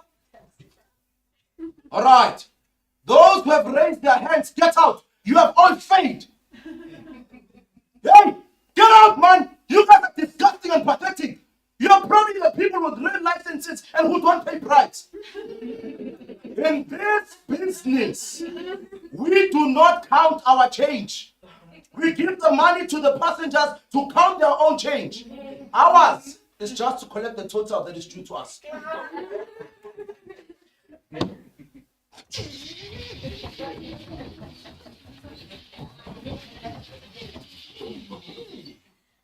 How's it, guys? It's me, Miss Goombi, your boss lady. I mean, you can see me. How can you not? I won Best Influencer like 3 times in a row. It's because your father owns their awards. Who said that? I'm a taxi boss now. Respect me. Only for 5 minutes. No, stupid. It's actually 3. And it's really been hard since Daddy Dearest died and left us with all this money and all these taxi businesses to take care of. Hashtag sad face. Hashtag cry. Hashtag sad boss lady. Now, we're all in pain and we could all cry forever, but we don't want to do that now, do we? We need to come together and focus on the future. Because the future is today. The future is now. The future is tomorrow. The future is Monday. The future is Tuesday. The future is Wednesday. The future is Thursday. The future is Friday. The future is Saturday. The future is Sunday. The future is the long weekend. Please stop! No, you stop. Listen to me. It's my time now, okay? I'm in charge. And that's that. On that. Period. Now, things are gonna change around here. Yeah, we've been struggling every morning with change when they come with 200. And we've been crying for the change, for the need for change for years. Yes, and we have been listening to your need for change for years. And now, we are going to give you the D. Yes, that's right. The D. Look underneath your chairs. Everybody gets the D. You get a D. You get a D. You get the D. The delivery. Yes, that's right. You can call me Mrs. Delivery. You see, this job needs someone with real balls. A real Miss Balls to bring the delivery. So, do you have change for 100 rand since you're talking about change? No, silly. We're not talking about that kind of change. We're talking about real change. Oh, so you don't have change? There is change. Then give us. No, I don't have the change. Oh, but you said you have change. We are talking about a different change. You know, the one where you change things around. Who is this we? We is me. As in I. As in she. No, they told me to use that term when I'm speaking to you guys. So you can feel like I'm a part of your struggle, you know? Like hashtag Amandala. No, I'm lost. What was I saying? Change! Yes, change. The first thing that's going to change is that we are going to be having some new uniforms around here. Ah! You can't wear those things when You will. You have to. Because what? Sex sells. And we need to attract more customers. Those Uber cats are killing us. Those Uber cats are on our necks. And we need to stop twerking at the taxi rank so that the customers can come back. They can come back to using the taxis. So from now on, I expect all of you to be twerking on top of your taxi. What? Is an order. This is not a democracy. What do you think this is? This is South Africa? This is not South Africa. This is my business. My taxi company. What about our rights? What about your rights?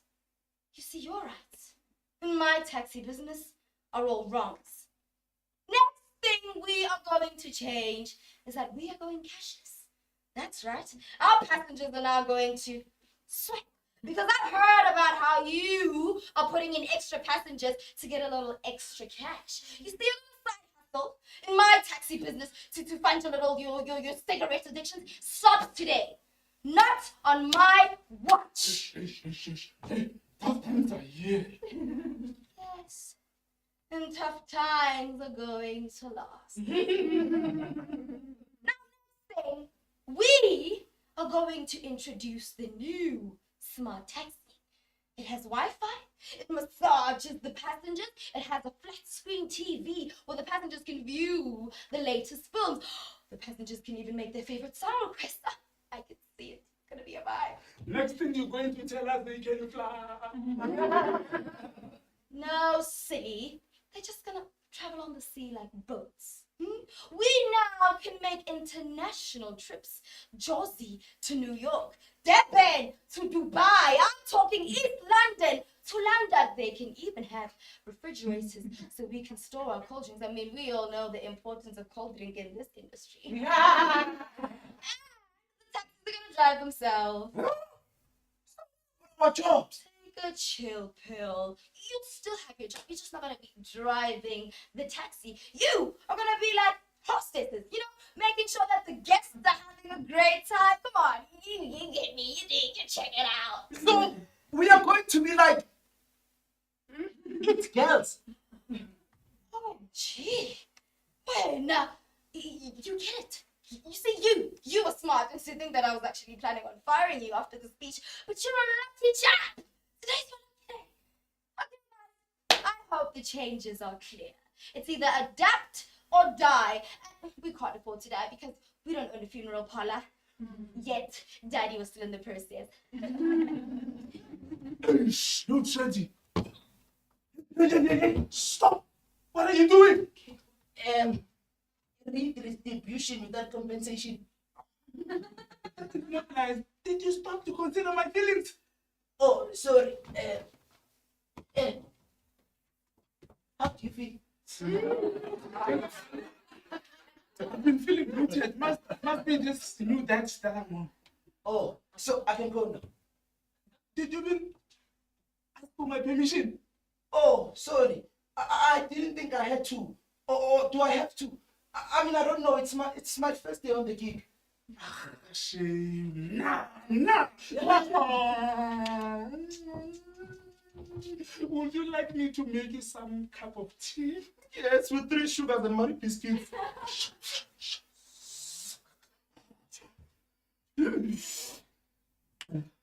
You know, I don't mean to be doing this, Yabo. I just lost my job as a taxi driver. You know, these Uber cats are killing us. They are taking our business faster than a bolt. Nah. Don't cry. Just drink up.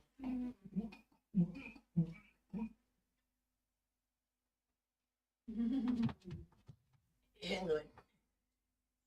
Why are you being so nice, Renee? And did you make this tea without electricity? Is this a setup?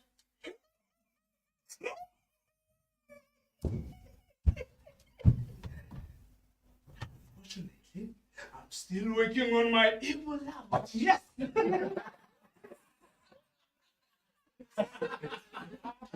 So I can eat you. I am going to call the police. Please pass out quietly. I want to watch my selfies. I want to see if John is going to kill Brooke's uncle's father and Archie and Tao's wedding.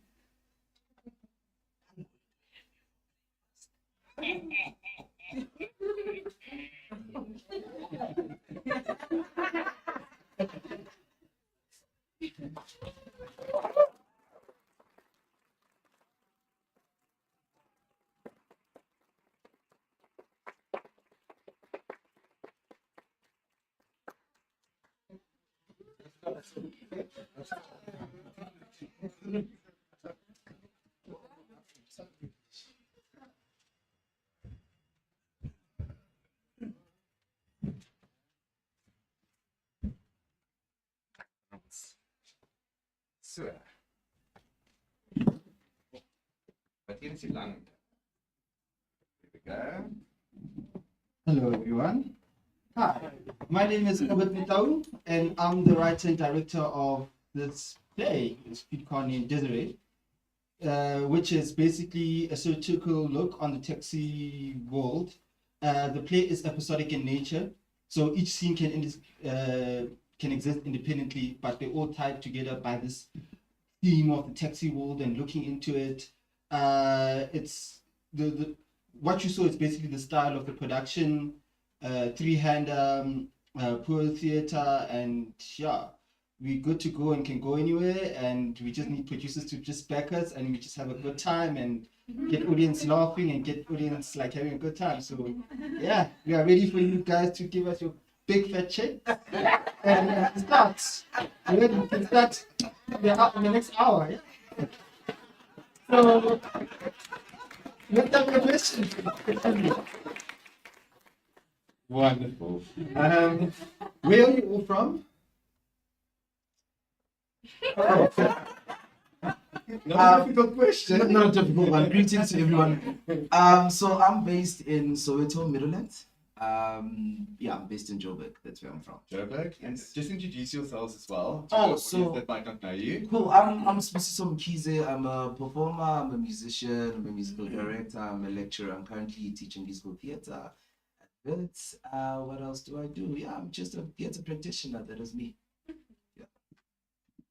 Greetings, everybody. My name is Pietie Beyers. I'm 22 years of age, and I'm currently doing my honors at Fifth, studying theater and performance. And I'm originally from Pretoria, but I'm now based in Johannesburg. Hi everyone, my name is Lakin Koboli. I'm originally from the Northwest Province. I studied at VIT. I was a sessional lecturer at UKZN PMP campus. So yeah, I'm an artist, I'm a writer, professional screen actor. Yeah, so yeah, I'm based in Joburg, Krugersdorp. Once again, I'm Obett, and based in Johannesburg. And man, I just like telling stories and making cool stuff happen. Yeah. Fantastic. I must just tell you that when we got this entry, the title already got me. So it's a perfect title for a wonderful satire about an industry that a lot of people know a lot about, and but also I think it's wonderful commentary on the world we live in, the country we live in, and it's an absolute delightful script. So congratulations. Thank you. Any commentary from your side? How did this process work? You wrote the whole script, or was it a little bit of a workshop? Did you? No. So I wrote the script through the UJ Playwriting Lab, Yes. such as the previous one. So I went through that process, wrote the script, developed it, and then got it into this program, and then got 3 lovely actors, and we're starting with the process of making magic. So yeah. And your experience with the play? So I mean, we started working on the play just recently, but I got the script. But I must say, what also captured me was the title, right? because it has a specific reference. You know, so so when I saw the title, I was already captured by it. But I've known Obett for how long? 16 years now. Yeah, I think 16 years. So actually working with Obett was easy because we've done similar work before. And I mean, some of the work that we've done before touches on the style that we've presented now. But I think this is a very cool, fresh script. And I was telling him that, you know, it focuses on the taxi business, but it has other references to other, you know, political issues that we're facing as a country, you know. And, you know, I was looking yesterday when the Bokke were touring with the trophy. And, you know, as a country, sometimes I feel like we just need that moment of where we laugh because things get so heightened, you know, things are so heightened. And what a way of finding relief in humor, you know, while telling such heavy stories. Yeah, I can go on and on and on.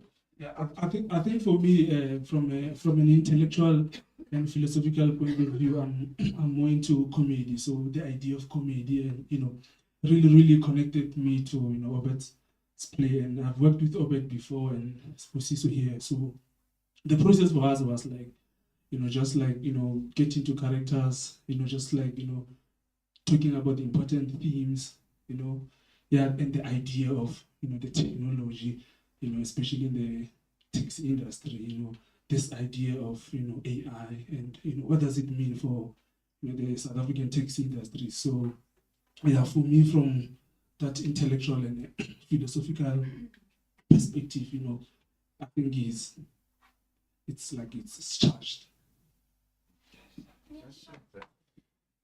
For me, being the baby of the group, the students among the professionals was actually quite a very big learning experience for me. You know, Sibu here was actually my lecturer for like 2 years. Fortunately. And just being with him in this space, in this professional space, and working with him, getting to see a different side and working alongside Lucky as well as Obett, it's just been a joy. I don't feel like they're older than me. I don't feel like, you know, these people are professionals. I feel like, oh my God, with my classmates, I'm having fun. And, you know, being a part of this performance, this part of production, which, you know, comments on the taxi industry was very interesting and very new for me because we often see a lot of televised productions about taxi industries, but rarely do we see it staged. And I thought it was very fresh, very new, very smart from Obett's perspective. And it's exciting, you know, because the taxi industry has a lot of stereotypical aspects to it, and getting into it, diving into it, you know, analyzing the text and having conversations and learning about the nuances and the different perspectives was quite eye-opening and exciting for me. Yeah, I think all the people that are working in theatre that are here as part of as representatives of festivals of theatre, I think one of our biggest challenges are to get wonderful satire and comedy for the festivals that's not just frivolous but is really funny, but also kind of goes into really kind of doing what comedy should be doing, and making commentary. So open to the audience. I'm sure there's a few people that want to comment. Yeah, right in front, Jay. Oh, no, I don't speak. It's perfect, thank you.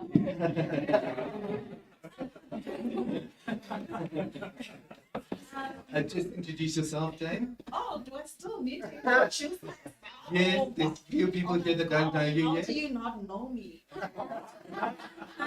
Hi everybody, my name is Jane Mpolo and I'm a multidisciplinary artist and I'm here as one of the writers performers, but you'll see my work tomorrow. Like, you can miss the others, you can still yeah, but anyway, congratulations Obett. Like, this was quite exciting to watch, breath of fresh air. I haven't seen theatre being done like this like in a long time, you know, except for those times where the people were wearing white shirts and like prison trousers, blah blah blah. I just want to know, because I'm actually working on my first satire, and I want to know from the writer's perspective, how is the structure? Is it like 100% comedic, or do we get moments where you tell like authentic, heartfelt stories? Does it get deep, or do you just like leave the clues there for us to just deal with them? We do have those moments. So in the play, there are some moments, some monologues where we make you laugh and then we go into something serious and then you hang on, you know. So, and if you look at satire in its nature, although you're laughing, when you think about it, it's very, very intricate and very serious topics. Like the last scene of this action is like someone was stealing, you know, and because they lost their job. If you think about it, and it's a real thing, you know. But it's only after the humor and you reflect on it. So it's like it's very hard for us to engage and talk about certain topics, and how do we deal with those certain. So humor allows us that space for us to interrogate various things. So it's even a play where you could present it in various places and then have a discussion about some social economic issues happening in society, using it as a way for as an icebreaker for us to have a dialogue as a society about ourselves. So, yeah. Did you just how long do you see this? Like the duration of the play? So the length as it is, it's around 40 minutes. Yeah. Don't want to keep it too long. Want to keep it impactful. Don't want to. Oh my gosh. Yeah. And is this the first time that you perform in front of the audience with the extract? It's the first time that you Yeah. It's just tested it and yeah. You happy? I'll be happy in the second time, the third time, depending how things go here. When the check, when write the check. Yeah, I feel like getting the inks ready. Great. Anyone else? All right, here in front. Oh, there's one in the back, and then we'll come to the front. That all right? Hi. I've just got a quick comment. Dion, everyone knows you, but can you introduce yourself just in case? Hi, I'm Jade Bowers. I'm a journalist. What I really loved about this was it's such a typical South African story where all of us come from a different place. We're all familiar with it, but I've never been in a taxi. So, but I'm familiar with it. So it has different effects on people in the audience. And I really loved that. Really loved the way you presented it. Thank you so much. You see the rest of it. It's like this is just the teaser. And then ek ons dalk 'n vraag. Oh, okay. Okay, hi guys. I'm Witumela Mohutsiwa, and I'm from Bloemfontein. Came here with DJ Kruger, and you're gonna see our stuff also tomorrow. I don't really have a question. I just want to say congratulations on the piece. I, for one, can appreciate seeing something that I can relate to, something I experience on a daily basis, you know, and I think now's the time to start telling stories that are more about today, you understand? I think, just to touch on what Jane was saying, like we're used to seeing poor theatre pieces, but they're always very old references to classics and whatnot. So I think this is something amazing. I think you guys can take this really far. Yeah. Thank you.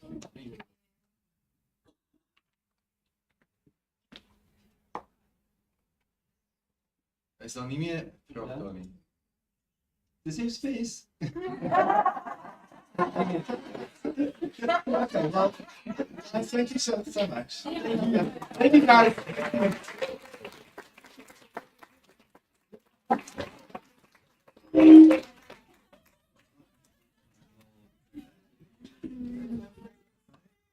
We will now again just give about 5 minutes for the next play to prepare. Laaitie met die biscuits van Christo Davids. So julle kan net vir ons laat weet van julle reg is. Few minutes. We're back.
Ons sien dit hier.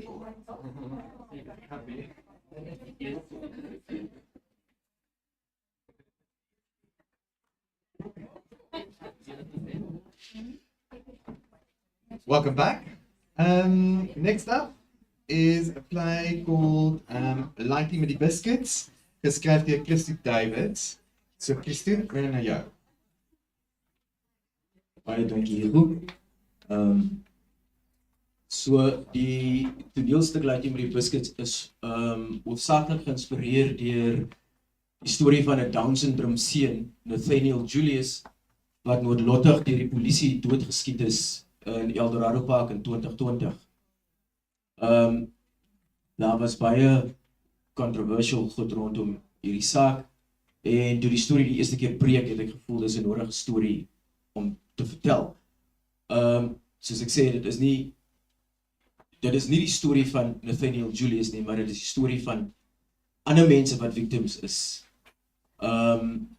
Nathaniel Julius was 'n Down syndroom seun en in ons wêreld word mense met Down syndroom en soortgelyke kondisies gesien as abnormaal in ons normale samelewing.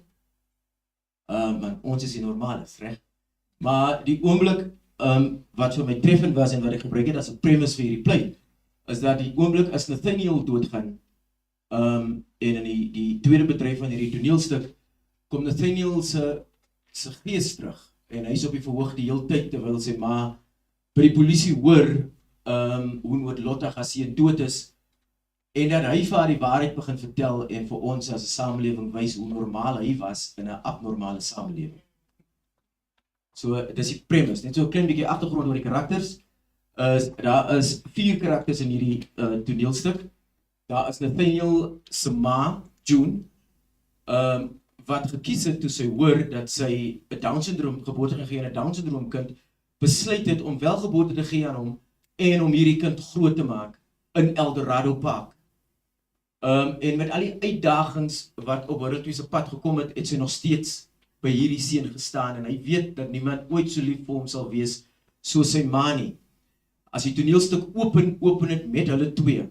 Nathaniel of Nathan in ons storie gaan elke oggend 8:00 gaan hy na Wayne se winkel toe om te wag vir Wayne om vir hom sy pakkie biscuits te gee. Want daai is die ding waarop Nathaniel thry. Hy is die Laaitie met die biscuits.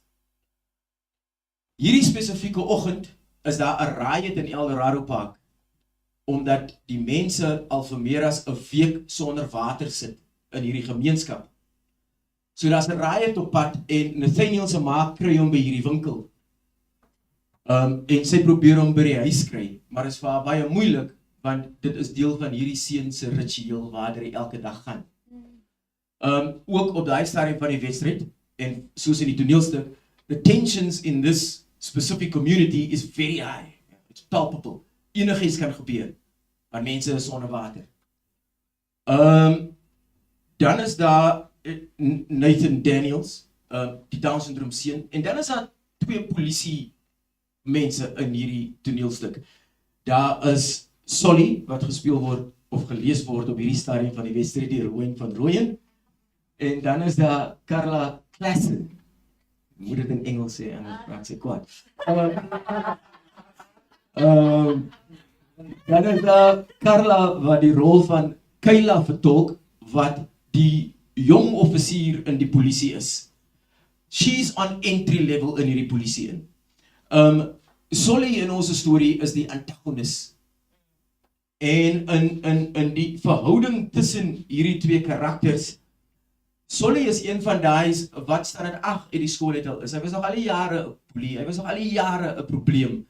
En na hy 'n reservis geword het in die polisie, sy hy opgewerk het en toe later 'n sergeant geword. Maar as gevolg van sy kwalifikasie, besef Solly dat hy nooit verder as dit sal kan gaan nie.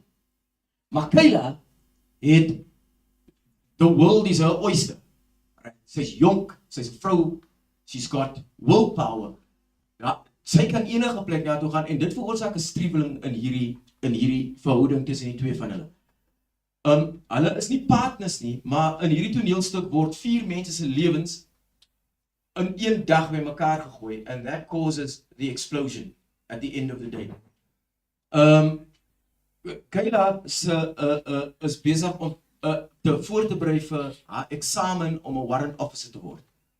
En terwyl hierdie riot aan is, word sy ook noodlottig getref deur 'n klip. You know, sy is die community mens en Solly gee voor om die community mens te wees, maar hy is eintlik hier vir homself. Hy haat eintlik die feit dat daar 'n kans is dat iemand soos sy bo hom kan uitstyg. So as die toneel begin wat ons gaan doen, was Kayla plas met die klip gegooi, die bloedstroom van haar kop af en sy is besig om dit vas te hou. Die Down syndroom seun word vertolk deur die inimitable Jade Bowers. Word gelees vandag deur Jade Bowers. Die plan is natuurlik dat as die toneelstuk opgevoer word onder die baie bekwame vervaardiging van Alexa Strachen, sal ons hopelik 'n regte Down syndroom seun kan kry om hierdie rol te vertolk. So, as julle reg is ek reg. Ook net 'n note dat ek for all purposes of this reading, I will be reading the stage directions that's happening, want hierdie toneel is nogal baie besig. Daar is die agterkant van 'n trok aan hierdie kant van die verhoog. Dit is waar Nathaniel Julius onderin gekruip het toe die polisie hom doodgeskiet het. Aan die agterkant van ons het ons die winkel wat Wayne besit in Eldorado Park en aan hierdie kant van die verhoog het ons 'n groot bord wat sê of 'n straatnaam wat sê Geluksdalweg. Wat baie ironies is teenoor wat die situasie is wat eintlik gebeur het. Maar ja, okay. Ek hoop julle geniet dit.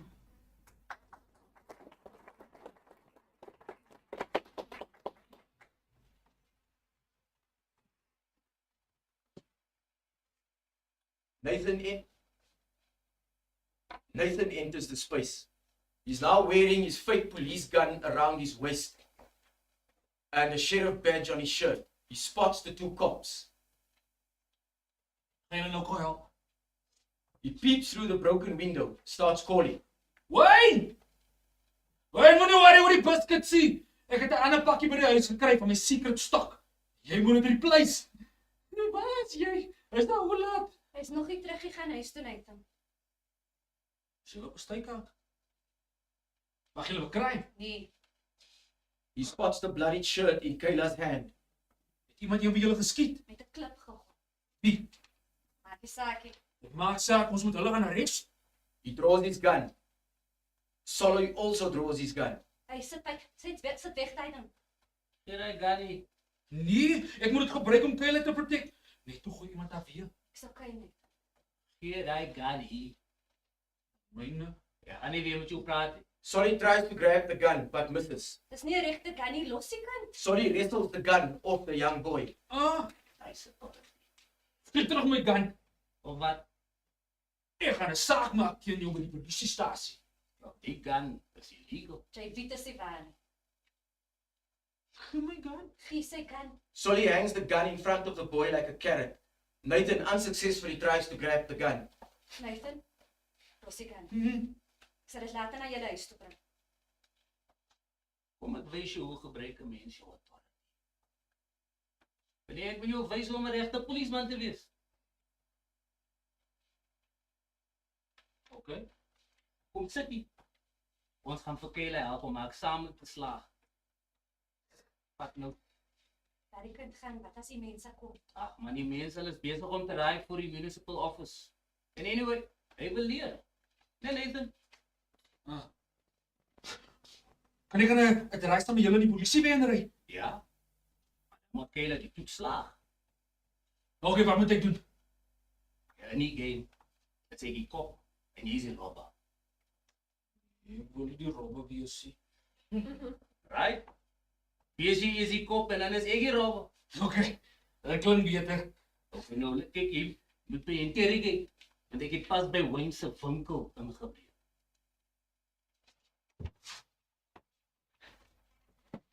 Ek's reg. Ek het rekord op my foon. Dan kan ons weer na luister. Nee, niks recordings nie. Hoekom het jy my die bank aangebreek door rubbish? Sorry meneer. Moenie vir my sê meneer, jy moet sê kaptein. Sorry kaptein. Julle kan dit hoor nie. Julle moet ophou stop wees. Ek sal nie weer nie. Okay. Jy sal jou ma moet gaan haal. Sy sal dood kaptein. Dan gaan al aan jou pa. Hy is ook dood. Want jy dan, wie gaan jy nog gaan haal? Niemand. Ek het vergeet my vraag, is jy 'n groot man of 'n kind? Maar ek is 'n groot man. Nou wat krik jy aan? Jy's dan al oud. Vos, vir my kinders. Hoeveel kinders het jy? Maar 4 en 'n vrou. Jy getrou met haar? Ja. Nou, hoekom steel jy dat jy getroud is? Want my familie is honger, Nathan. Vra vir hom hoekom hy sy vrou en kinders gesteelde kos gee. Ja. Want ek het nie 'n job nie. Hoekom nie? Is jy lui? Ja. Daar moet jy terug toe gaan. Wel, ek kan nie, Nathan, wat van my kinders? Resisting arrest? You have the right to remain silent. Hey, gee die biscuits vir jou hongerkinders. Dit sal hulle laat beter voel omdat hulle pa 'n krimineel is. Ek sal hulle serve en protect terwyl jy nie dronk is. That is a great job, Nathan. Jy's amper reg om 'n polisieman te wees. Jy vat nie nonsens nie. Maar nou is dit jou beurt. Is reg. Kayla gaan jou interrogate. Nee. Kom Kayla, is 'n lekker game. Jy vat nie nonsens van my nie. Kayla, die kaptein het 'n order gegee. Jy moet interrogate. Kayla, moenie spoort nie sê. Wat is jou naam? Nathan Daniels. Waar bly? Ja, van die pad. Kijk, geef ze de point. Ja, geef ze de point, Kayla. Hoe oud is jy? 16. Je weet waar die crime is. Een vrouwenhouwer. Ja, vrouw oor die winkel. En zo, dan stap je zo'n beetje rond met zoals de politie doet. Dat kookje hier dood voor jou moet lezen komen weer. Hier is stupid. Nee, is ernstig als voor jou examen. Het jy by die winkel ingebreek? Nee. Is jy seker? Ek ja sê. Nee.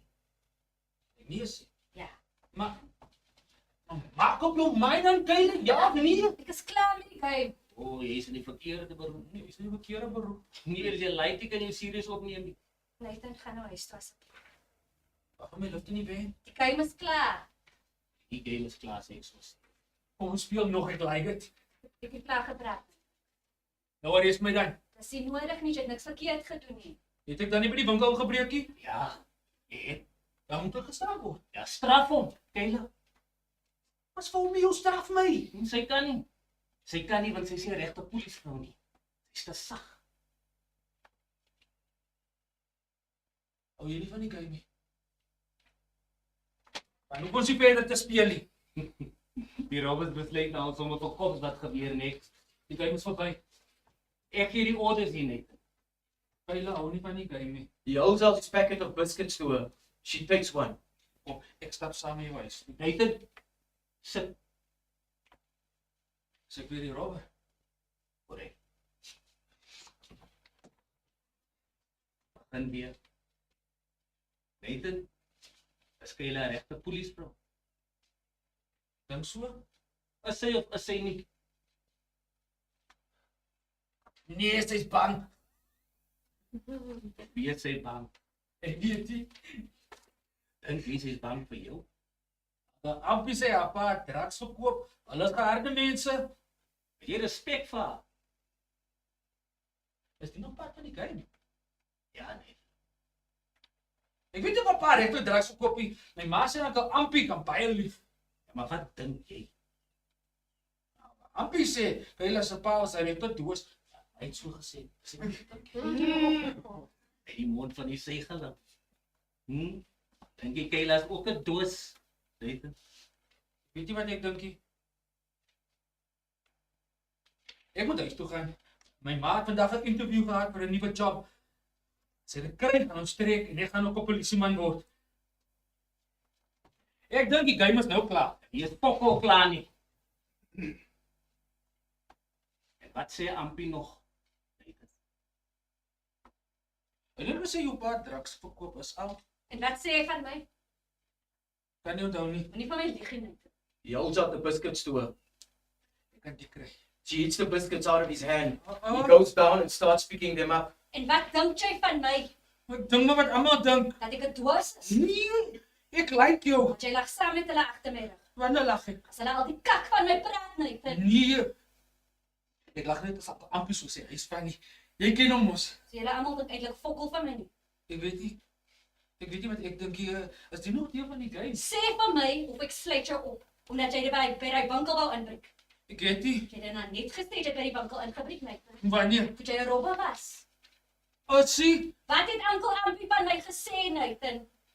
As ek sê kan ek gaan. Ja. Hy sê hy sal nie verbaas wees as jy nou die drugs verkoop nie. Nathan tries to make a run for it, but is caught by Solly. He pushes him back. Nathan is now caught between the two cops. Glo jou. Wie? Sê vir Kayla wat die mense van haar dink. Ek weet net dank aan Ampie gesê. He tries to run again. This time Solly trips him and he crashes to the floor. Sê my wat hulle nog van my skinne het. Ek dink jy sê so van alles. So lekker onthou nie. Jy moet meer authority wys as jy wil hê jy moet onthou. Onthou? By all means necessary. Ek weet nie wat die mense sê nie. By all means necessary. Kayla grabs the biscuits from Nathan. Dis 'n goeie begin. She throws it on the floor and starts stepping on it. Nee, biscuits! He pushes Kayla off the biscuits to try and save what is left. She loses her balance and lands on the floor. Nathan scratches the crumbs off the floor, weeping loudly. Kayla gets back on her feet. Assaulting an officer of the law. Maak nou seker hy respek jou. Die vertraagde donor. He throws the shotgun to Kayla. She catches it. She points the gun. Nathan sees this. He grabs his fake gun from the floor and starts firing, weeping. Die leier gaan vir almal vertel wat dit afgekom het. As dit is nog part van die game. Ek wil ombreek by hom. Authority. Respect. Wat is besig om te gebeur? Kan ek nou huis toe gaan? Solly grabs the gun from Kayla. He shoots Nathan. The boy goes down. The pain of the an animalistic sound like a dog moaning. He starts crawling on all fours towards the truck.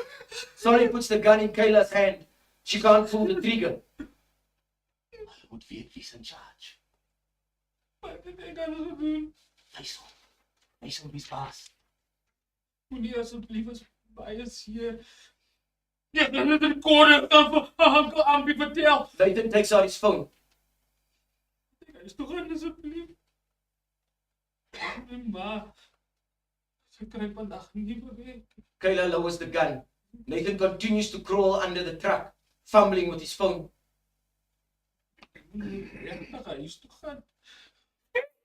Solly pushes her towards the boy. The gun goes off. She freezes on the spot. Silence. Then a stream of blood runs from under the truck. Kayla looks at Solly. The gun falls from her hands. Kayla starts retreating, struggling to breathe. Solly pulls her back. Hy het gesê dis reg op iets. Kayla pulls Nathan from under the truck. Hy lewe nog. Ons moet hom by die hospitaal kry. She tries to pick the boy up. Kayla keeps struggling to get the boy up.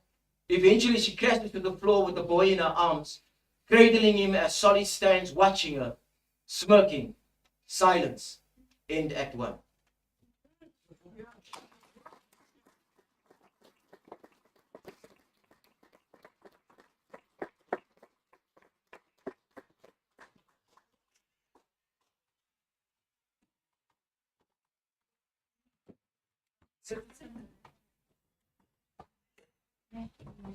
Alexa?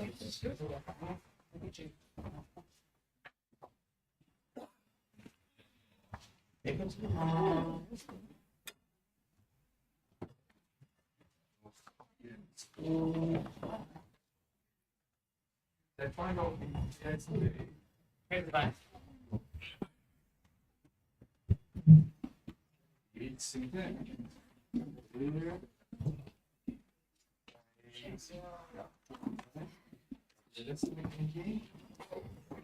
ja. Sjoe. Dit is op Christo en mij. Die omkant gevang. Christo, ja, dankie allemaal voor die presentation. Ach, doe maar niet zo, dit is dat I can gather my thoughts. Nee, ek gaan nou vir hom sommer hierdie ene gee, dis reg. Christo, jy, daar's al, as mens dink daar aan Queen julle, en I can mention a lot. You give voices to those who, wat nie die stemme het nie, in jou plaas voel dit vir my. Is dit, want jy maak baie spesifieke keuses met die plaas wat jy skryf, met wat jy, en ja, dis dit, just answer. Ek voel, eerstens baie dankie aan die akteurs wat gelees het, ek dink julle het 'n briljante job gedoen.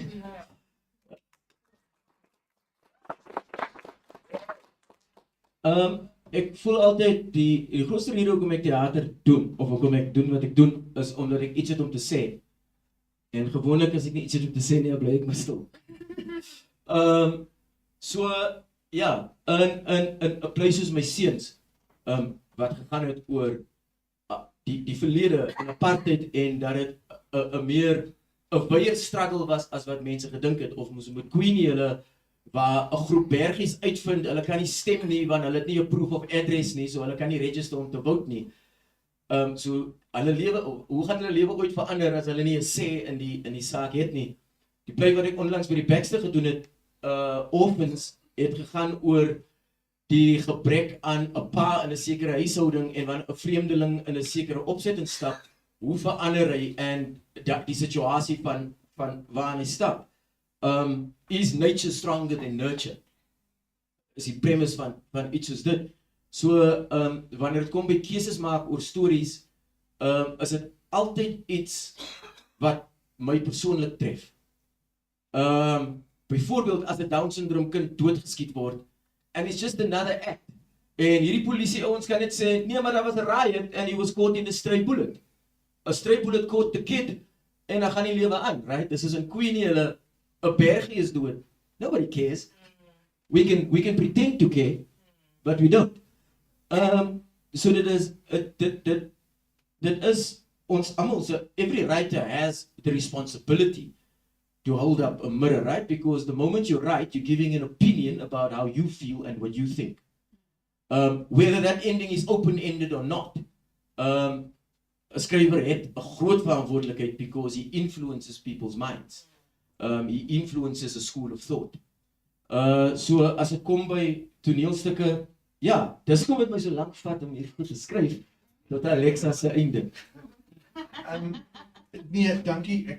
So dit wat ek wou aankom, ek dink hierdie storie kom al 'n lang pad kant. Ek weet jy weet Alexa het al baie daaroor gepraat.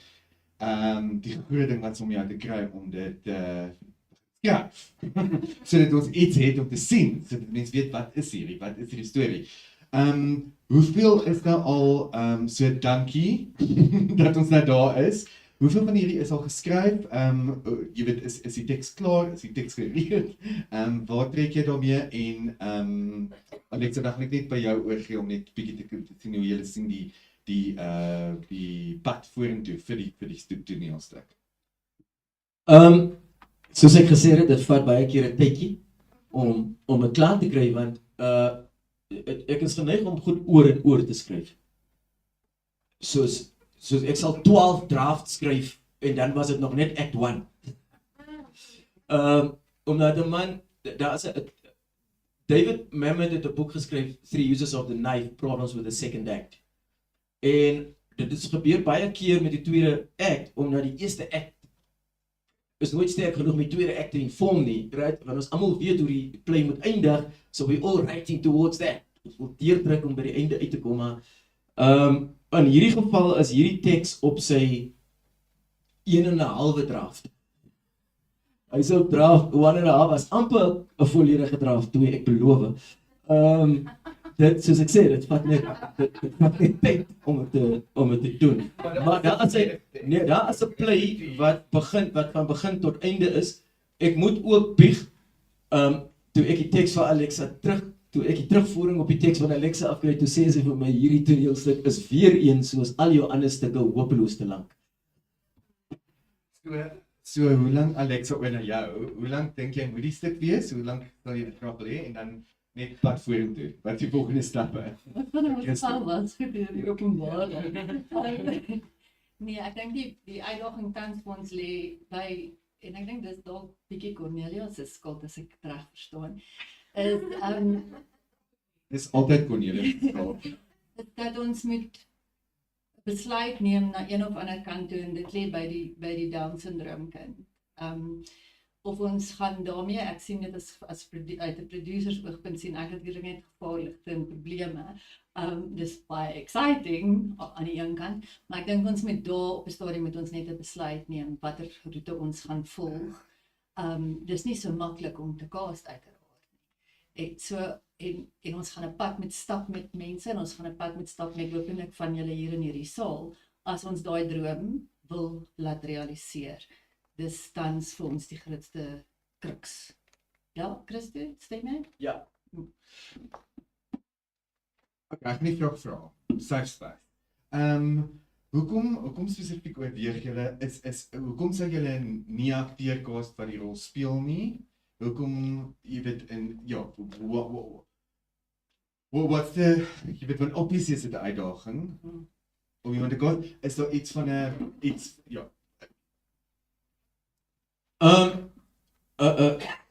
Glo dit of nie, jy kry Down syndroom actors.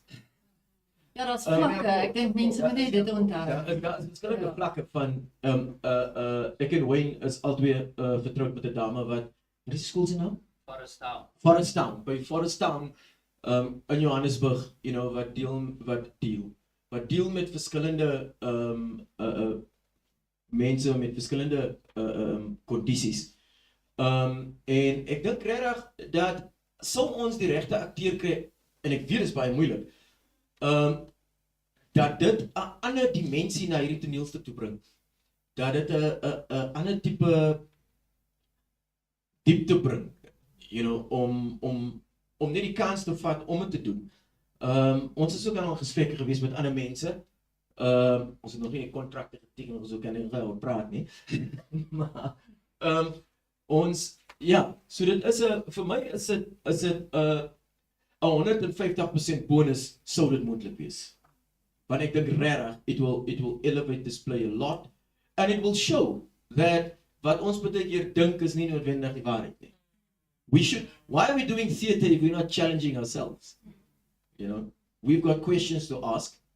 That's why we do it. Jy skryf 'n play omdat jy vra het en jy jou opinie wil gee oor hy vraag. En ek dink eerlikwaar dat sou dit moontlik wees dat 'n gehoor hierdie toneelstuk baie anders sou ervaar. Ja, ek wil hê julle moet nou kommentaar lewer. Ek wil net gou hoor. Ekskuus, ek dink jy het dit gesê, maar hoeveel karakters is daar? Hoeveel akteurs is nodig? 4 akteurs vir die toneelstuk. Het julle enige kommentaar wat julle wil lewer? I suppose for me, just to add on that is we've seen now in so many big books, with the Springboks especially, representation matters. Yeah. That to show the ability, to show what this that it is possible, if it is possible, which I'm sure it is. It's just about time and money. Yeah, I think it's exciting. I concur. Yeah, I mean, ek ken 'n seun, hy's a graduate van Forest Town, and I mean, let's say hulle is differently wired, and I think we're all differently wired. Maar hy het nou, ek dink, sy 4de comrades gehardloop. Hy's under Wonders se mentorship, en hy's incredible. En is so lekker wanneer ek gaan kuier en ek is met die studente. Daar's soveel potential. is net hulle word sort of gesideline in groot ways. So ek agree met wat Jacques sê. Ja.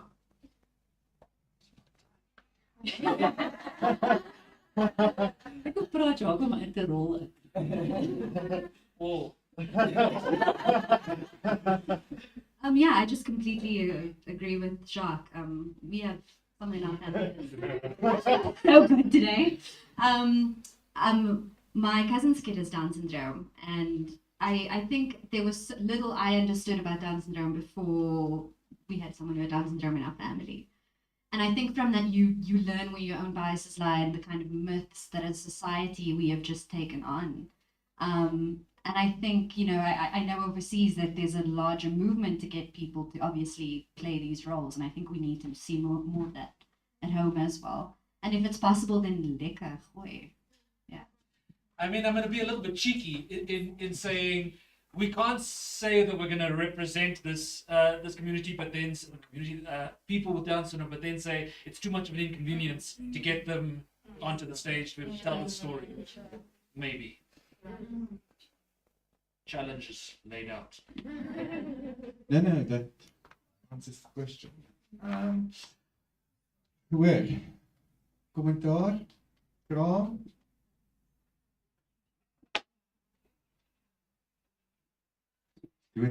Cornelia wil iets sê.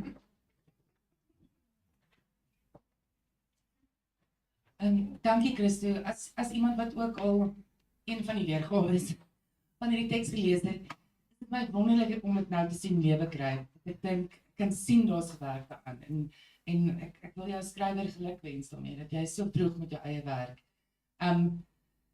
Ek wil baie mooi vra, ek weet dit is 'n moeilike gesprek en dat presies wat Jacques gesê het. If you're going to say you want to give a voice to the voiceless, then don't take it away from them. Then please, let's see how many different ways we can try to make that work. Because you get a lot of people who can act, and it's not something that we embrace in our theatre culture, is we'd rather have people play characters with particular, who are differently abled in many different ways. And I don't want to get into the conversation necessarily about appropriation and who has the right to tell whose story. But in this case, it's possible. So if there's any way to make that work, I think it would be groundbreaking. But I'm sorry for Jacques because I thought you did a fantastic job. Luckily, we're in a room where lots of plays have been read, so. Oh, and then I do want to ask, and then Diana has a question, and Sarki. Wat wil jy hê met die gehoor mee wegstap? What is it that you want in audience? Because is it just misery? Or is there, what is the, you don't have to have a redemption, but is there Die feit dat aan die einde van hierdie toneelstuk of in die tweede bedryf van hierdie toneelstuk that this boy becomes the voice of reason. This boy sparks a different sort of hope within us all to start looking at him differently. Dit eindig op 'n baie ek wil nie sê happy note nie, maar because it's not necessarily a happy note because the boy is dead. Maar hy sê aan die einde van die play sê hy hy hoop dat die government besluit om vir hierdie mense water te gee, want water is tog wat mense aan die lewe hou. En dan sê hy, wag, as hulle nie water kan kry nie, gee dan vir hulle biscuits. Like Marie Antoinette said, right? Give them cake and then see what happens to you. Maar dit is die tipe gevoel wat ek wil hê mense moet hiermee uitloop. It is something, yes, where you walk out and go, damn, I haven't thought about it like that. You know, dit is beslis nie Morning Becomes Electra nie. Soos met vorige toneelstukke, soos met Queenie byvoorbeeld, you know, where it's a black comedy, dark comedy, and mense geniet hulle deur dit, because look, we're gonna hang the white guy for apartheid, and then Queenie comes, and then they all pray and drink together, and you get involved in their world, and then suddenly, Jacques' character kills Brendan Daniels' character because he asked him what his name was. You know, and he starts fabricating this world for this boy, and then one bear he kills another bear and he runs off and we never see him again. And it makes us wonder, you know, die pertinente vraag aan die einde wat die karakter Annie en die play vra is, sê vir Queenie, ek wil huis toe gaan, en Queenie kyk na en sy sê vir haar, jy is by die huis. You know, that changes it, it gives us a different perspective of how we perceive certain things, situations and people. Dion? Yeah, it is about that perception. You know, when you speak about differently wired people, I saw a play at the Edinburgh Festival, and it took me half of the play to realize that I was seeing it with real differently wired people. And I think it's our perception, you know, why can't we do it? And I agree, you know, if you exclude, as uncomfortable as it might be or how difficult and challenging, that's the point, you know, that we must work at these things. Thanks, Dion. Storky? Yeah, I also, Christo, want to congratulate you. I also read an earlier version of the script. I don't know if it's the same that I saw today. I don't think so, it was long ago. But yeah, there's definitely something, and in my head, you cannot do this if it's not a Down syndrome player. My personal preference, and then because there's challenges, I started thinking maybe there should be something else. Maybe it's not a play. Would you consider doing this as a film? Yes, after I've done it as a play, I would definitely do it as a film. Yes, I would definitely consider doing this as a film. I do work in film and television, you know, 70% of the time. It's what puts my kids through school. But I think the effect that this would have on a stage in front of a live audience, and what it would have as a film, stand in two different worlds. But do I think this can be a film? Definitely. I definitely think that this story can be a film, yes. Die meeste van jou tekste kan film weergawe sê. Yeah, but I think it's also in the end, because we're sitting here and we talk about money all the time, and the reality is we don't have it. So the little money that we have, how do we spend it? And when you have a production with special needs, this production will have special needs. The cost escalation will be 2 or 3 times what it would have been if it was a traditionally wired player. So that's why you guys are here.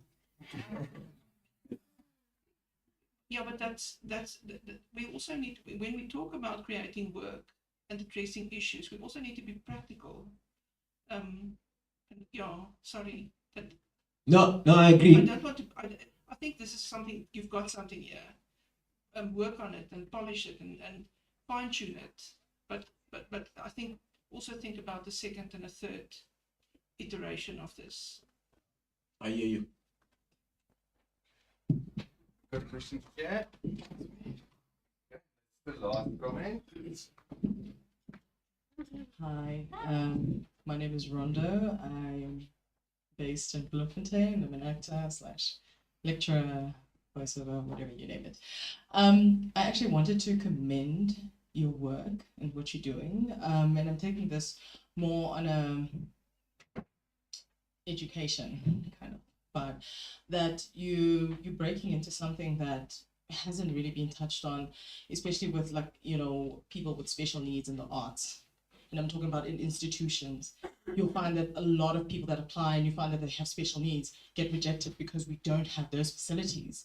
We don't have the assistance to actually help those students to do that. So to actually even bring it in theatre is actually really amazing. And I just wanted to commend you for that. Thank you.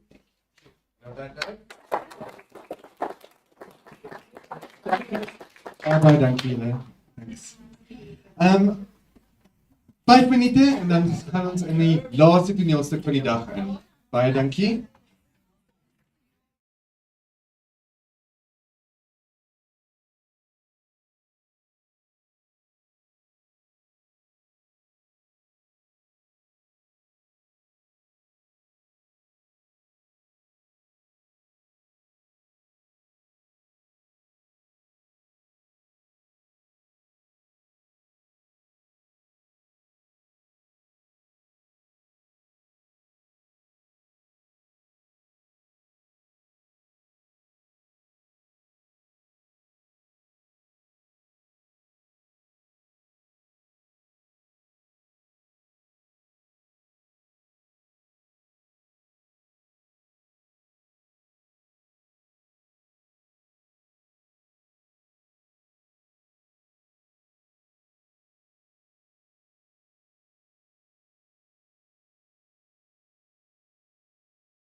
All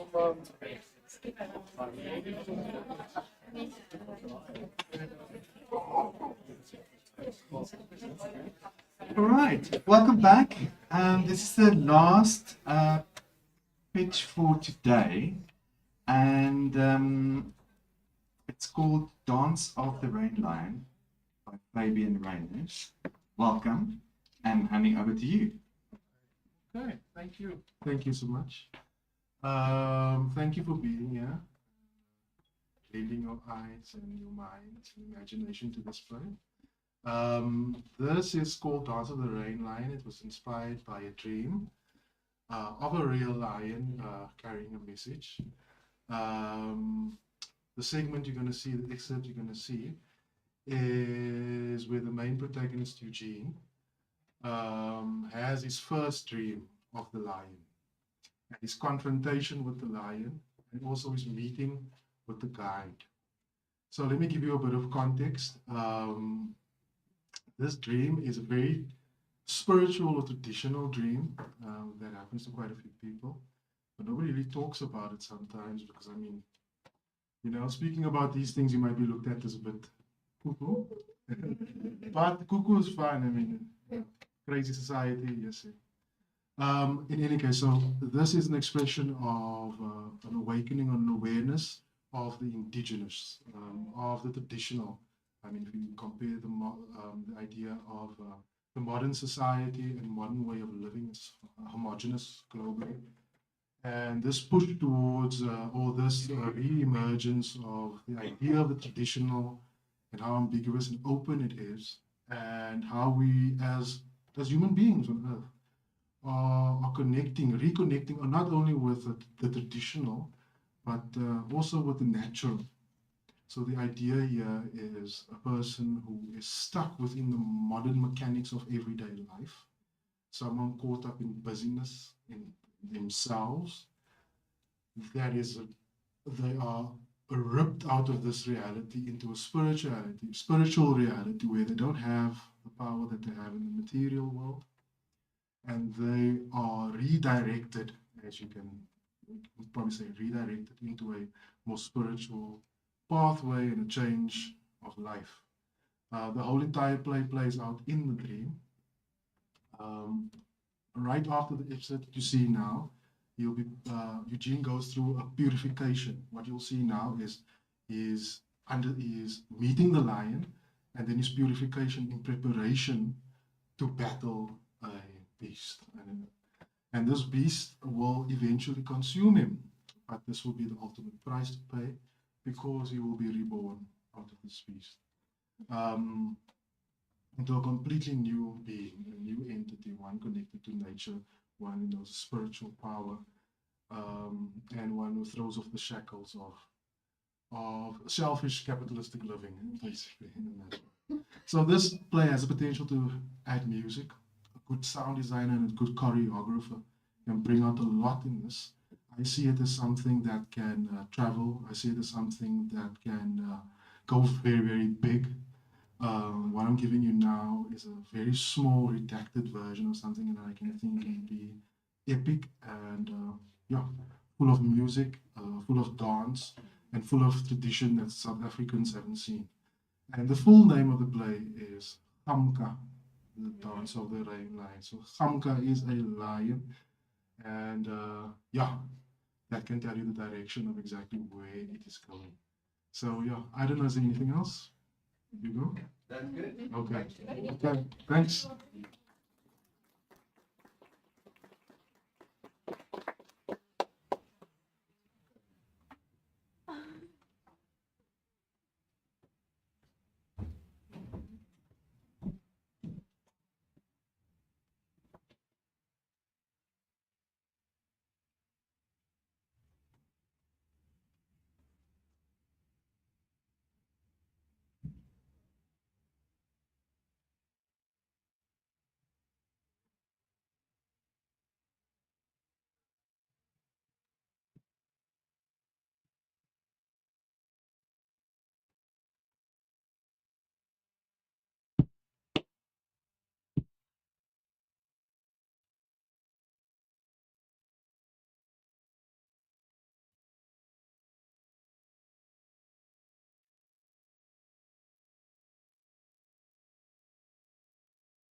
been the longest meeting I've had to sit through.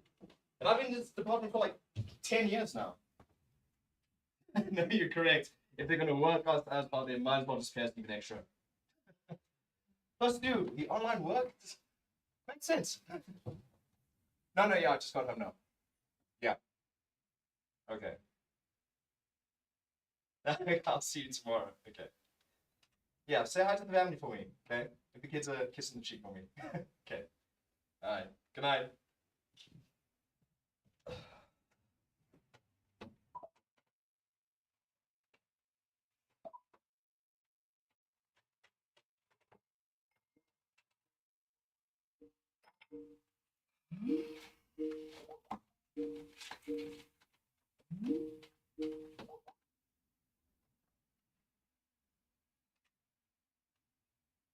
Hi, yes, Linda from HR. How are you this evening? No, fantastic. Thank you. How can I help you? You want to ask me a question about my declaration now? I thought that BEE was handed in last week. Yes, I ticked all the boxes. Yeah, I was considering leaving them blank as well. What does this have to... You wanted me to just take colored. Okay, why is that? I have no tribe. Right, okay, Linda, is it really necessary right now? I mean, it's 10 o'clock in the evening and you're asking me who I am. Right. Linda, yes. Can I speak to you tomorrow morning? I'll be in the office at 8. Fantastic, we can chat then. Okay. Thank you, bye.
Oh, this is a lion doing here.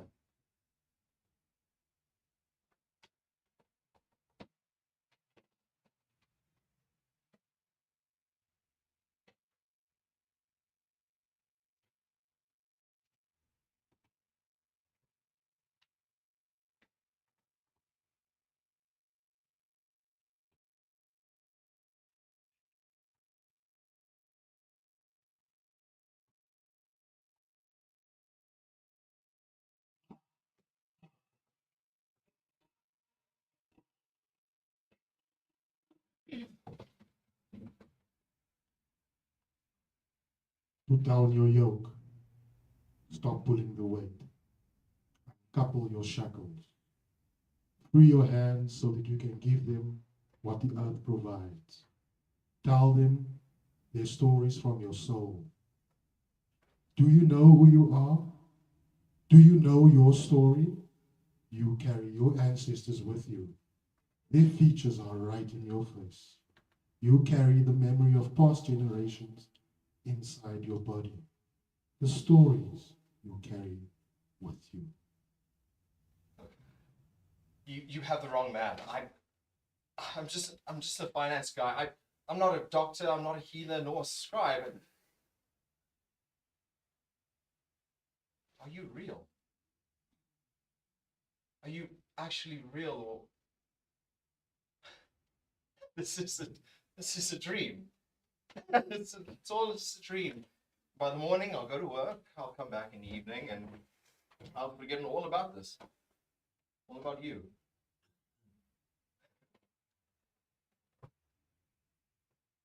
This is not only for you, but for all those to come.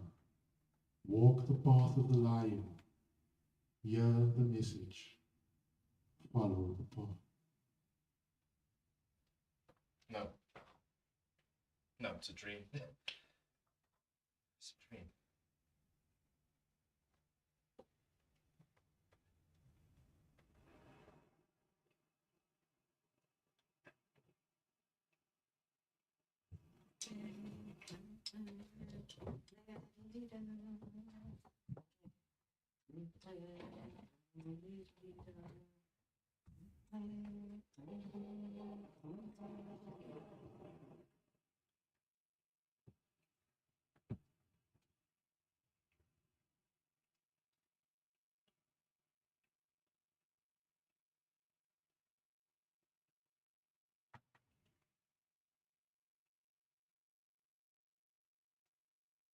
Consent to help you. This is not going to solve any problem. The manifestation of the lion is a consequence of you ignoring and dismissing all your visions, messages from the ancestors, and messages that came through family and friends. You are not just a finance guy. You carry within you ancestral knowledge that's been carried down through knowledge systems. Komkend. Of.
Lady fire.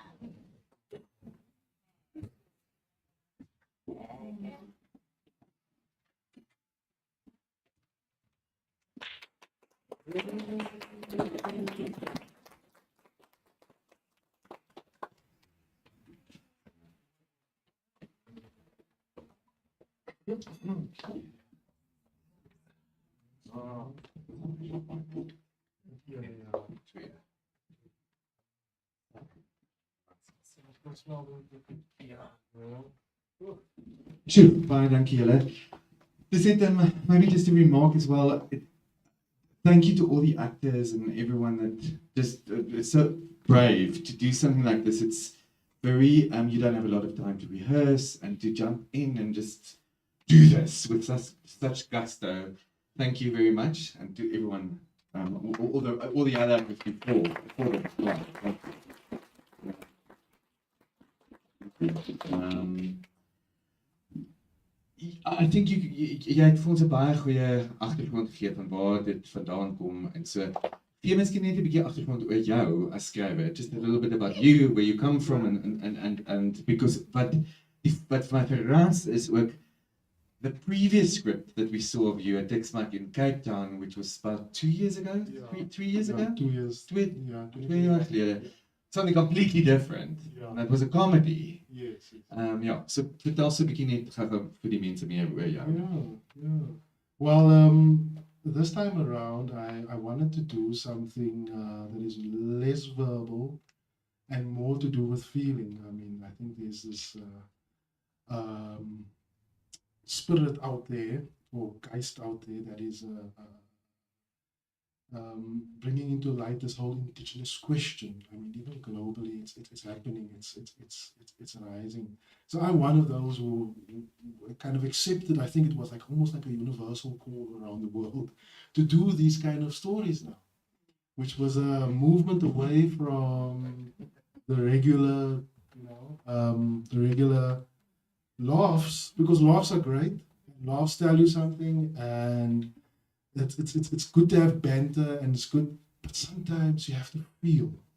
And I think I wanted to steer this more into feeling, and also to give people a place to put these contestations that I've had as well. Things like what is traditional, and the whole identity question. I mean, look, if you have to put it plain, there's quite a few colored shows, but this identity of color is so we have investigated from all angles. But we've never gone inside of this definition and torn it apart and looked inside. What is the earnestness? Where does it come from? Who's involved in this? And I think many people in South Africa have this feeling of wanting to connect to something indigenous, authentic, real. But also, I mean, look, cultural events are one thing. Cultural tropes, dressing in a certain way is one thing. But there's also another thing of, I think the scientists call it epigenetics, where you get your information is activated by your environment. So I had the pleasure of developing this previous script at the Jake Schervel Foundation in the Eastern Cape. So there's a place to Bosberger, and that's where I had found that maybe I had been missing some connection in my being, because the people around there in that mountain, in that bush, had acquainted me to herbs, herbal healing, and very simple life. And that kind of activated me into writing this. I think that also spurred on the dream. I think being in that place also helped. So it is a change of environment, and it's also a need to express this indigenous thing. Also, without necessarily the language that we've been given. We've been given this language, it says koi and so forth and so forth, and colored and so forth. Yes, we can concentrate on this true things to debate there. But I think I want to go deeper than just the language. I want to know ethereally. I want to feel. I want to have an imagination of it. I want whatever inside of me to interact with whatever is outside there. So it's almost like I'm going through a maze and seeing, oh, this is real for me. I'm taking this, and this is real for me. And I've realized since I've done that, partners have come easily. I think that organic process is what's fueling me, and it's got to do with intuition as well. Just go into it really. And you're from Port Elizabeth? Yes, I'm from Port Elizabeth. Those Bosberg I used to be able to see.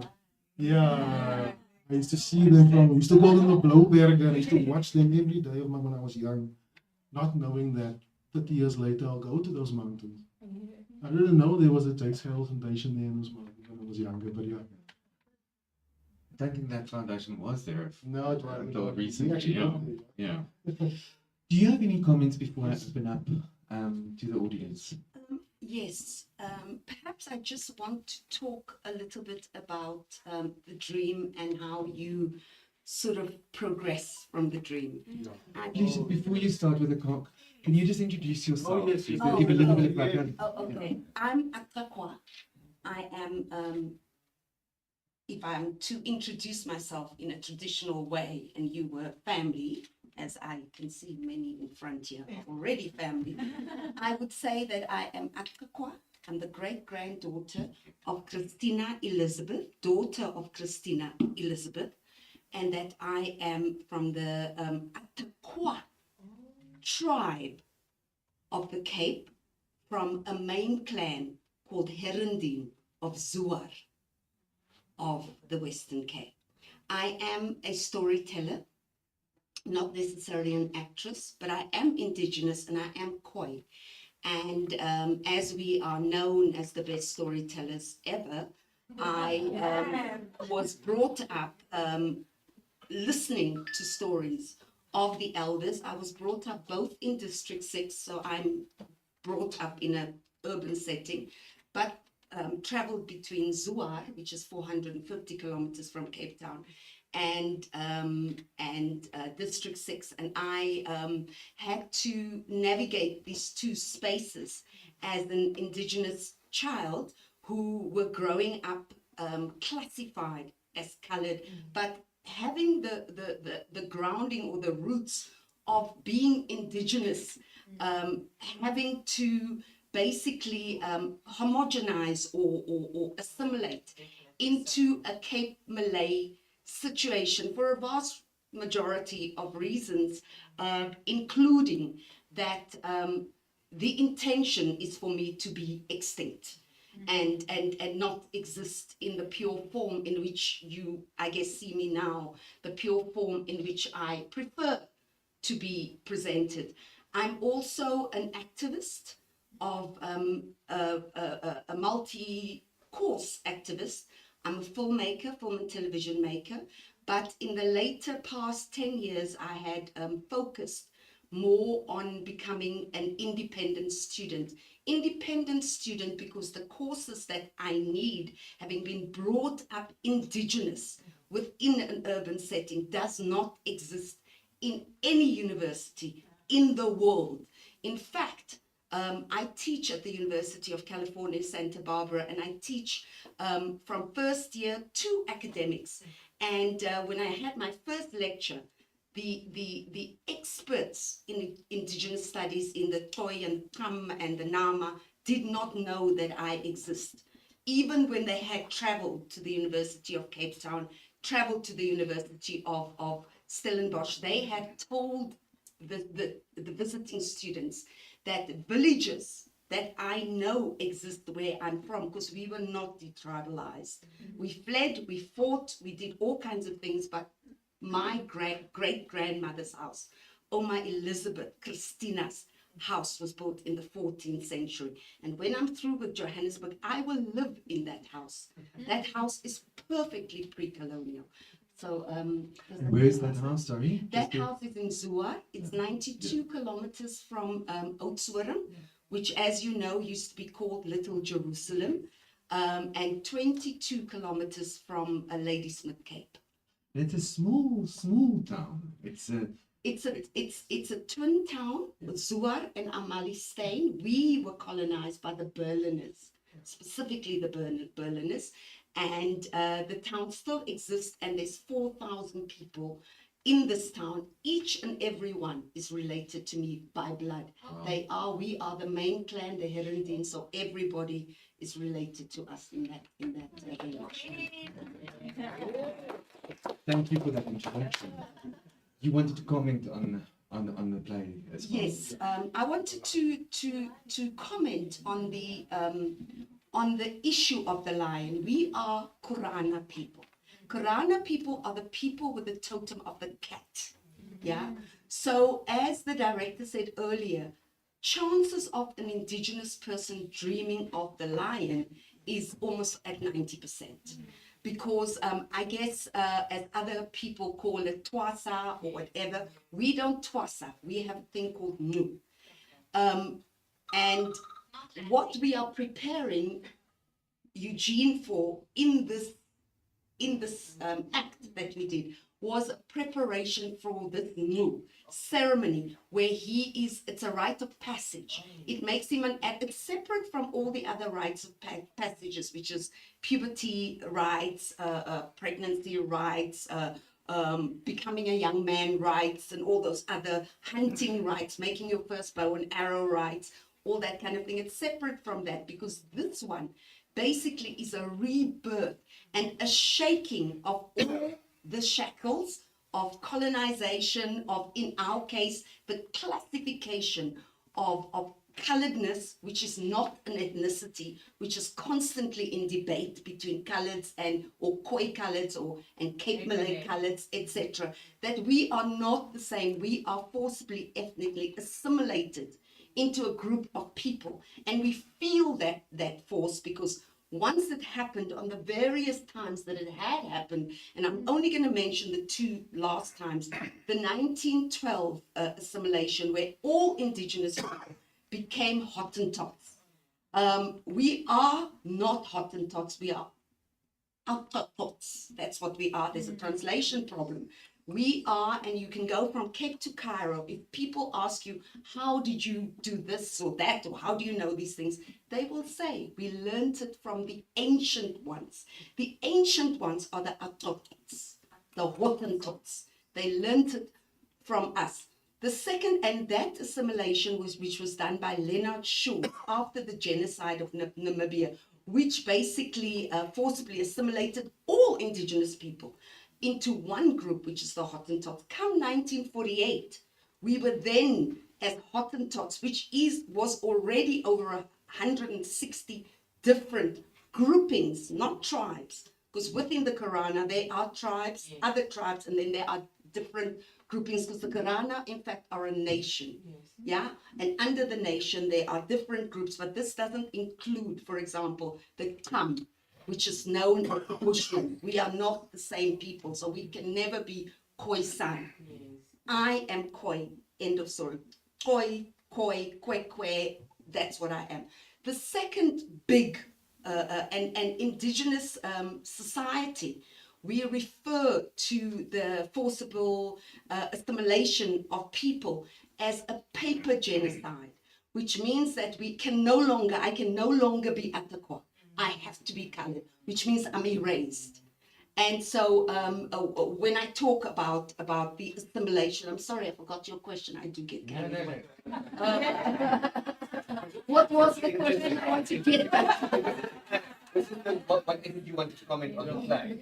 Oh, and then back to the line. So the chances of us from a very young age dreaming of cats, but in particular, the lion, because when you cross our boundary, which is not a physical border, when we enter into a different land, that would be the land of the elephant, the Outeniqua, for example. They live in the land of the bee. They are the people who walk with the bee, while my people, the Atakwa, are trading people. Yeah, we trade. We don't have specific, we did have the kwacha, but you know, the kwacha is extinct. So chances of a young person dreaming of a lion, but a similar lion, an unthreatening lion, a lion that's not going to catch you, but a lion that's going to be telling you that you have a much bigger journey. You can be the president of the world or the UN or whatever. At the end of the day, you're grounded in a particular way of being. You are kin to every animal. You are kin to every plant.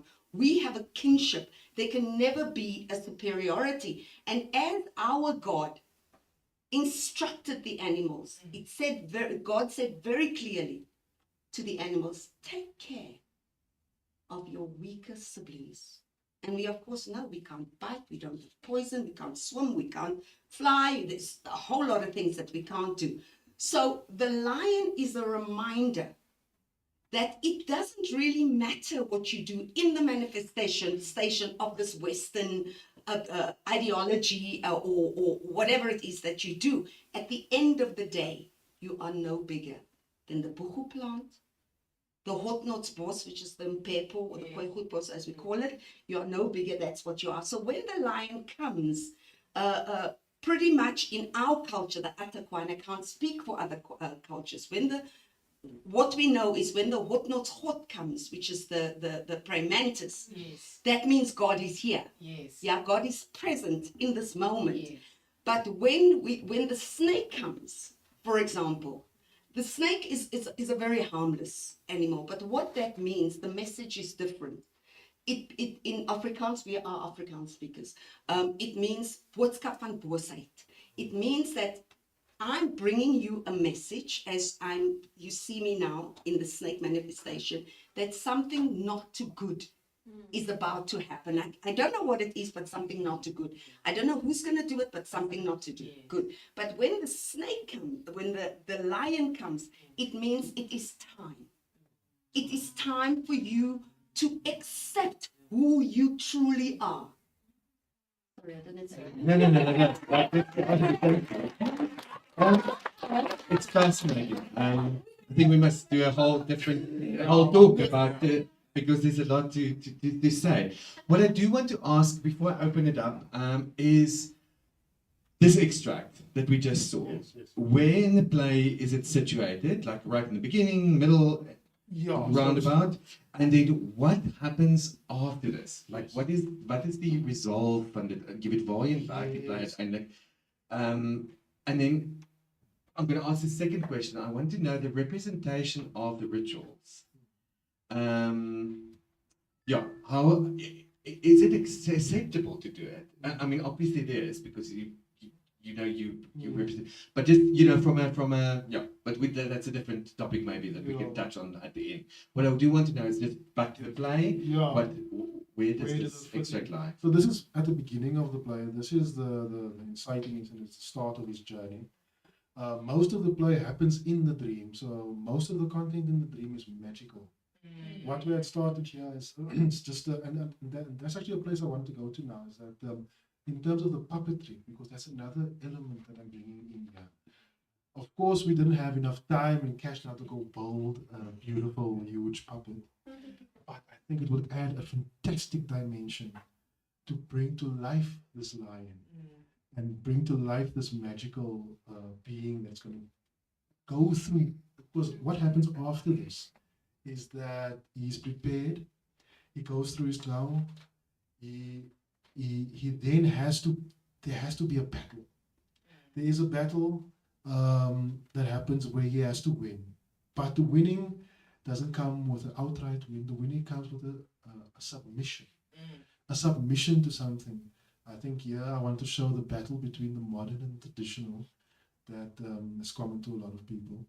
So after this he goes into a battle, and the conclusion is that he comes out of the dream. He wakes up in real life with the remnants or artifacts or stuff from the and makes it real. He changes in real life. So that's the third act, that's the final act. Because all of this plays off in a living room, in his living room. But the minute he goes to sleep, he goes into a magical living room. And there's a magical thing at play. And that's the other part that's not here, perhaps, it's the instruments, musical instruments and musical singing. I see it happening with a lot of dancers that can interpret these ethereal things for us. So yeah, after this, he goes and he's almost, the way that I see it is that he will be wrapped up in a cocoon that he has to break out free from. And all the totem animals that we were talking about now, especially the eland, leislang and so forth, will help in breaking him out into the nature so that when he wakes up into the real world, he's completely transformed from the character that we had started off with at the beginning. The idea was to portray him as an egotistical kind of a person that's always busy. But he's actually grappling with large identity issues that is never said, it's subconscious. And some people resist it when it's in public discourse, especially. Some people go with it, some people, but you're always engaging in this identity. For me personally, identity wrangling, I call it identity wrangling. So it's someone stuck in identity wrangling that is shown a light that he's never seen in his life. I mean, if it wasn't for the dream, he would have gone on, just lived his life, not knowing one other thing, just knowing about. But I mean, look, if you fit well into society, it's almost like you can almost drown away, and you can have all of the great things that life can present to you, especially with a good salary or a good living. But there's a fundamental thing that was missing, and I think as a lot of people feel this, there's a connection to the spirit realm and a connection to those who came before you. And especially in South Africa with the colonial past that we've had, there was a definite diversion away from the traditional in all spheres of life. Moving towards a Western way, basically, but I think we're coming back now to finding ourselves again. But yeah, I see this as something quite magical and spiritual and musical. And it seems that it's not just a two-hander. This needs more people. Definitely. Like bigger casts. Bigger set. The bigger we go, the more magical we can make it. I mean, for a long time I did oral storytelling also before I ventured into TV. And we were doing a lot of demonstrations with mouth flutes and with berimbau's and different instruments that I would want to bring out, and different forms of singing that has also been lost almost. And that's the kind of thing I see coming out here, mixed with popular music, mixed with a good beat, mixed with what is needed to entertain too, at the same time. Do you have any comment? Hello everyone. Hi. Sorry. So I'm Jody. Jody, okay, this is gonna be one of those character sort of related to the performer, because there is a sort of modernization feel in my family. I know myself, and we've had this discussion before, I know myself as being colored. I very seldomly, not very seldom, okay. I unfortunately, that's the word, I unfortunately don't have the reach back into my roots and where we come from, and what my family kind of makes up of, because it's just the names that go back are just insane. It's Werner, it's Roberts, it's Woodman. From that, it's all sounding like mainly just English and German names. So I'm more of the what Eugene is, the modernized colored, like we say. And for the past 25 years that I've been, I mean, for like the ones that I could write something down, I've been ticking the colored box. And for me, that's been the norm. But until I was brought onto this project by Fabian, and learning more from my fellow cast members and my fellow cast member and director here, it's been an eye-opener to kind of look back and ask those questions, and has also come with its own, how much do we know and how far can we go back to ask the question?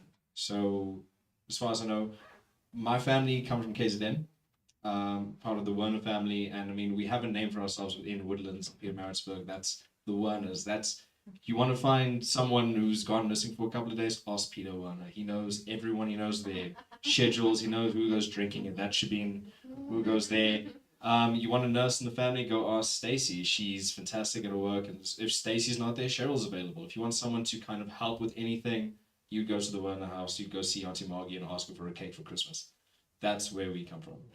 And even asking further back, like I mentioned, Christmas, I'm going back down to KZN to go visit my family, and I think I'm going to have a full-on conversation with my grandmother to find out how much she knows and how much my grandfather, before he passed, kept with him.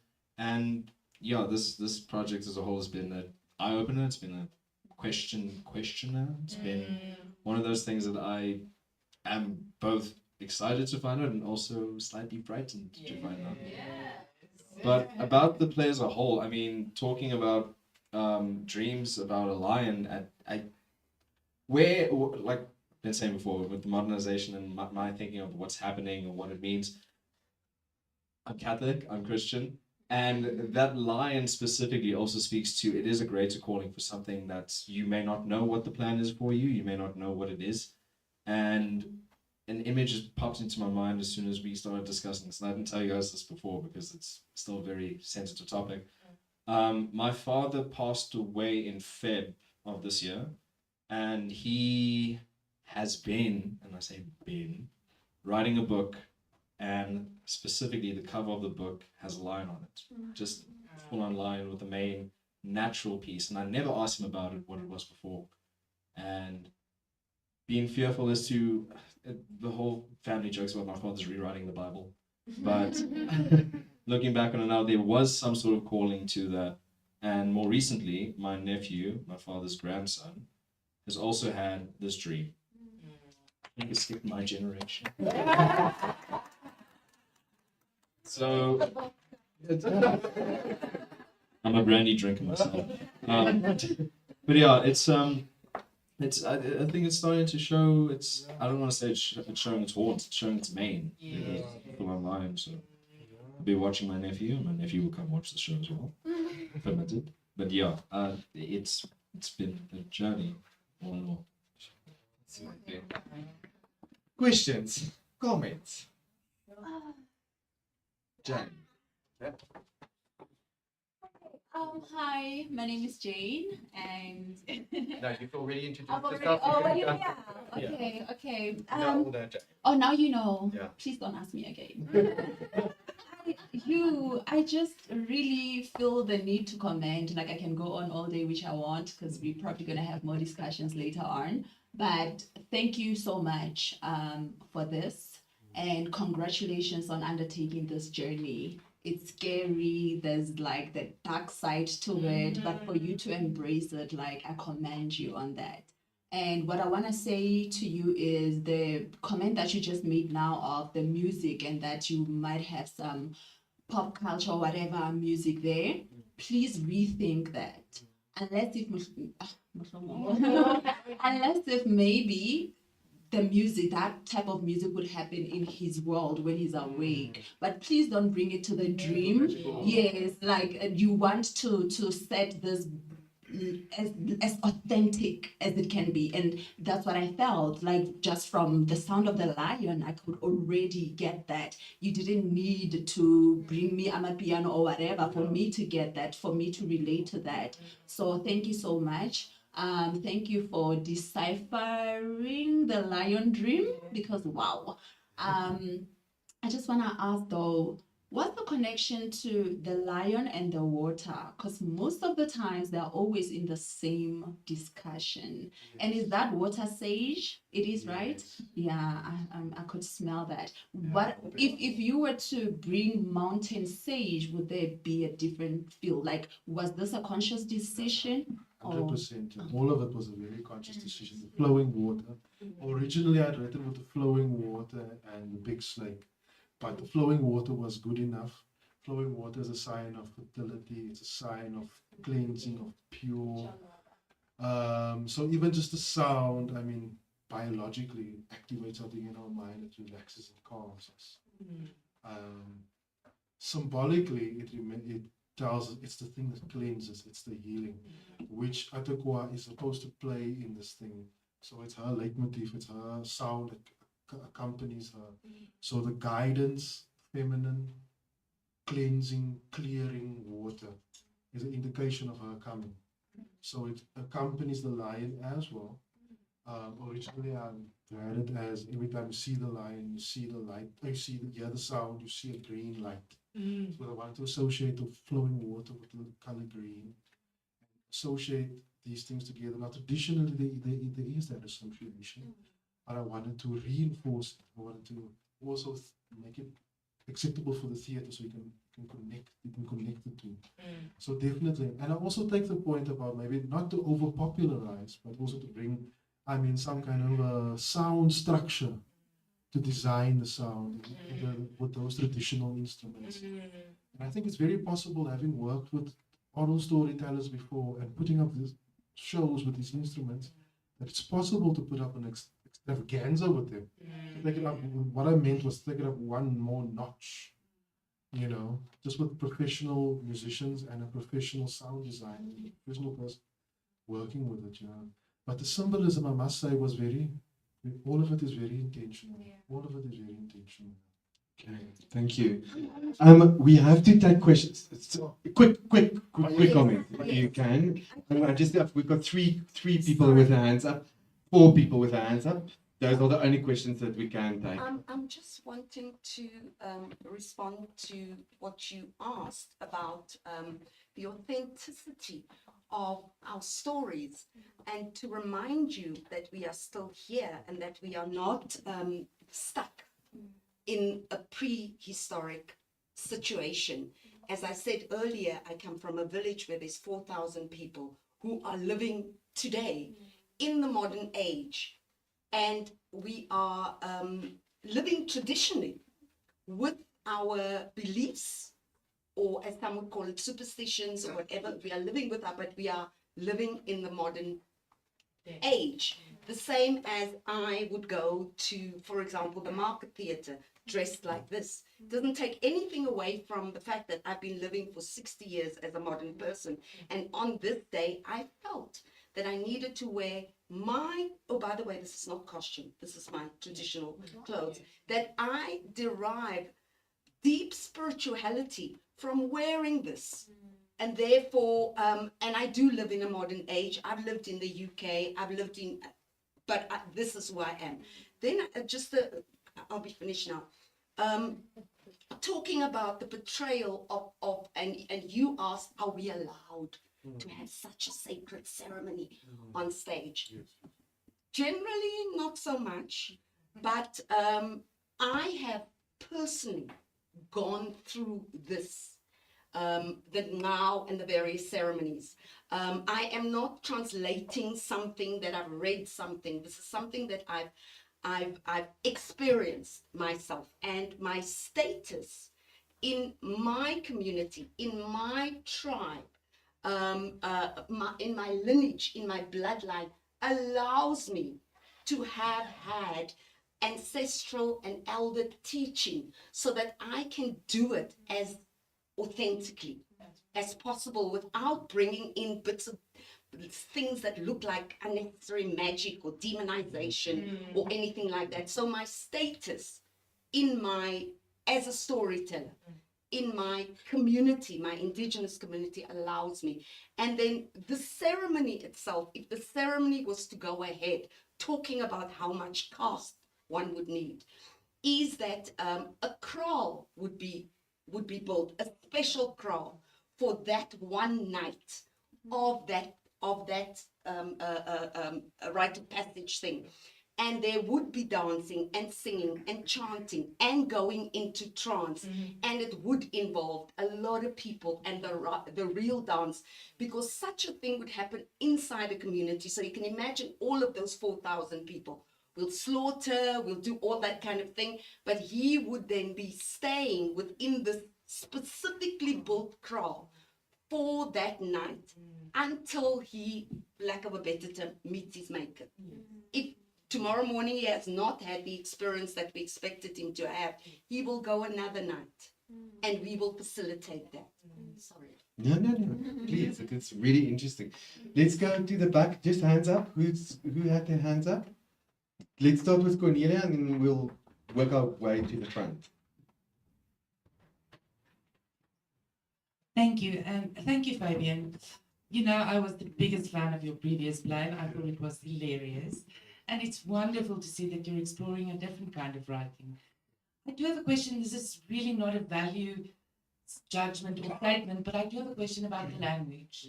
Why you chose to write in English and not Afrikaans? Because naturally for me it would have made sense to hear this in Afrikaans. Yeah. An excellent question. I wanted to make a point before we left this thing is that this thing is adaptable to all languages. Yes. We can put even as far as going put Tsipedi there and Yes. someone speaking my thing this time around. Although because I'm comfortable in English writing, I'm also comfortable in Afrikaans writing. I'm comfortable in English, it was easier. But I wanted to move away from the words themselves. And I wanted to create a feeling around it. So 100% this thing is translatable into Afrikaans. Like I think I said here, we're also, well, Atok and I are very Afrikaans speaking, you know, so definitely it is 100% can be adaptable to Afrikaans within in a minute like that, you know, to any language actually. And especially if you take this thing out there to like the old swords and so forth, to have it in Afrikaans, to be able to communicate with some people. Also the possibility exists for it to be multilingual. That is also a possibility. So this is just the bare bones. It's in English, but it's the structure so that we all can interact with it at the moment. But it is.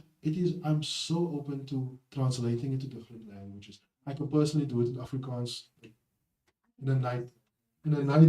Confident vote here for a multilingual guy, Frank. Thank you. Yeah. Next, who else had a question? Right here in front. I'm going to give you this one if I can. Here we go.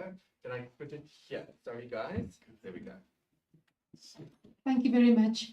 I'm going to be one of those people that say, I don't have so much of a question, but a comment. You know. I'm Jacqueline. Fabian is my brother, and Atokwa is my person. I wanted to talk about what was done here today. I know about the dream, you know, because he's my brother and he told me about it. And I was so supportive of this coming up and being something that becomes a creative expression. And I wanted to speak about what I felt in just taking all of this in, which is about this feeling of home. And this thing of home, you know, it's just there. And I do think that something happens here. And I felt it most emotionally in the lion's roar. And then the lion was talking, something was just like, can you hear me? My voice is here. If you could just show me home. That was just, and I also felt like in Fabian's previous play, he was speaking about home because it was kind of inspired by our father and what he does for a living. And I don't know if a lot of people will speak about that. I don't know if there's people are going to be writing about this or discussing about this. Perhaps I want to say, consider that, you know, when we speak about identity, often we speak about home. And the feeling of home is what I felt here today. I had a question about turning the person that becomes the interlocutor, that's the English word. Do you know what I mean? Yeah. Why that was a woman in particular. Because a lot of what it felt that was happening here was very masculine. Were you just trying to balance gender, or is there something else? Is this the mother that comes, etc.? Okay, thank you so much. And yes, it does feel like going home. Growing up, I just want to share with you guys, like, you know, you would hear gesegdes, sayings like, achter ons kom ook die kraal. Waar kom dit vandaan? Where did that come from? Ek sê vir jou een ding wat ek twee sê. There's lots of other ones as well. Even the place names and so forth around the country. Things that remind you at a different level of what it actually is, where we actually from. And I mean, look, even our own family cultures, it wasn't something that was discussed openly like it was rigorously debated. It's something nie agterkamer nie, but it's iets wat jy sommer net so uitbring nie. Maar nou was iets, there's something attached to it. But in terms of the masculine and feminine, yes, there's definitely a deliberate thing. Because you're right, the energy that Eugene has in throughout is very masculine. And there's an imbalance, there was an imbalance. The water, the kindness, the calmness is not an opposite, but a balancing force. You see, so you have someone who's off balance, and a calmer force comes to balance that person. But there's resistance to this balance, but there's no aggression in correcting or guiding this person past the resistance, you see. So yeah, it's deliberate that there's a woman and that it's a feminine energy that comes in to do the guiding. Masculine energy, yes, there is, but at the end, I think it all comes together with in connecting back to nature. The way I see it is that all the animals come and anointing kind of at the end. The birds, which is also a very feminine symbol, the lion itself, and all the other animals that represent the masculine and the feminine. So at the end, you will have a balanced person, a balanced being with both energies playing properly, playing itself out properly, not being lopsided to one side or to the other, but balance. Thank you so much. I need to end this session. I can give you for a quick question or quick comment. Okay. I'm so sorry. I know we can really talk for a very long time. But I just wanted to get sort of an idea of the set. Yeah. Because when we first watched the piece, I perceived it as almost two different worlds on stage. But then when we're unpacking it now, it seems that it's happening in the living room. It's one space. I know that I can see like you've draped certain, the seeds and whatnot, and like you said, everything is so intentional. And in spirituality, colors are important. How you place things are important. I just wanted to know, like, if you could just explain more about the set, because when we talk about it, I think how cool would it be that we see it in a living room, but you know how when you're having dreams that are from spiritual, when you're getting a spiritual message, you can tell that you're in a specific room, but you don't necessarily see objects and the actual, just to play with the contrast between the actual set, like, box set, and then like that, heading into the spiritual world, the magic, magical elements, just to talk a bit about that, sorry. Okay, no problem. Can you keep that very, very short because we're way over time? Yeah, so no just keep it problem. as a short answer. I think we can continue for another hour about this. The living room is the main space, but it is transformed into that magical space, and most of that is going to be shown through lighting. So that's the other part of this. We can find someone who is a magical at lights to create that magic world. If we can, because we can sit with someone and you can have even a few lights, but I mean, you sit with someone really, and they can bring out that vision. You can make that living room, turn into something completely different, just with lighting, not with actual any props. What you need is a decent theatre, and we've got wonderful lighting designers all over the country. Yeah. We can create that magic for you. I'll tell you about a play that I saw, Hysteria. Yeah. Which had a train running through opening up and running. It was That's incredible. it, yeah. And we had That's a Freud and great whatever. one. And that's what you want. Line and then lighting, whatever. We can really continue. I've got so many questions. I know everyone else, but let's continue. Hopefully you're around tomorrow again. If anyone still wants to talk to you and to have questions.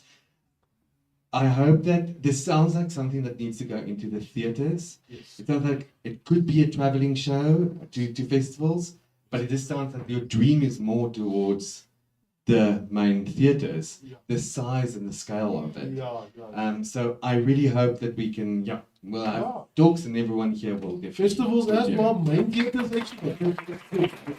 Thank you so much, everyone. That concludes today's session. We'll see you again tomorrow at 10 o'clock for the next session. Thank you.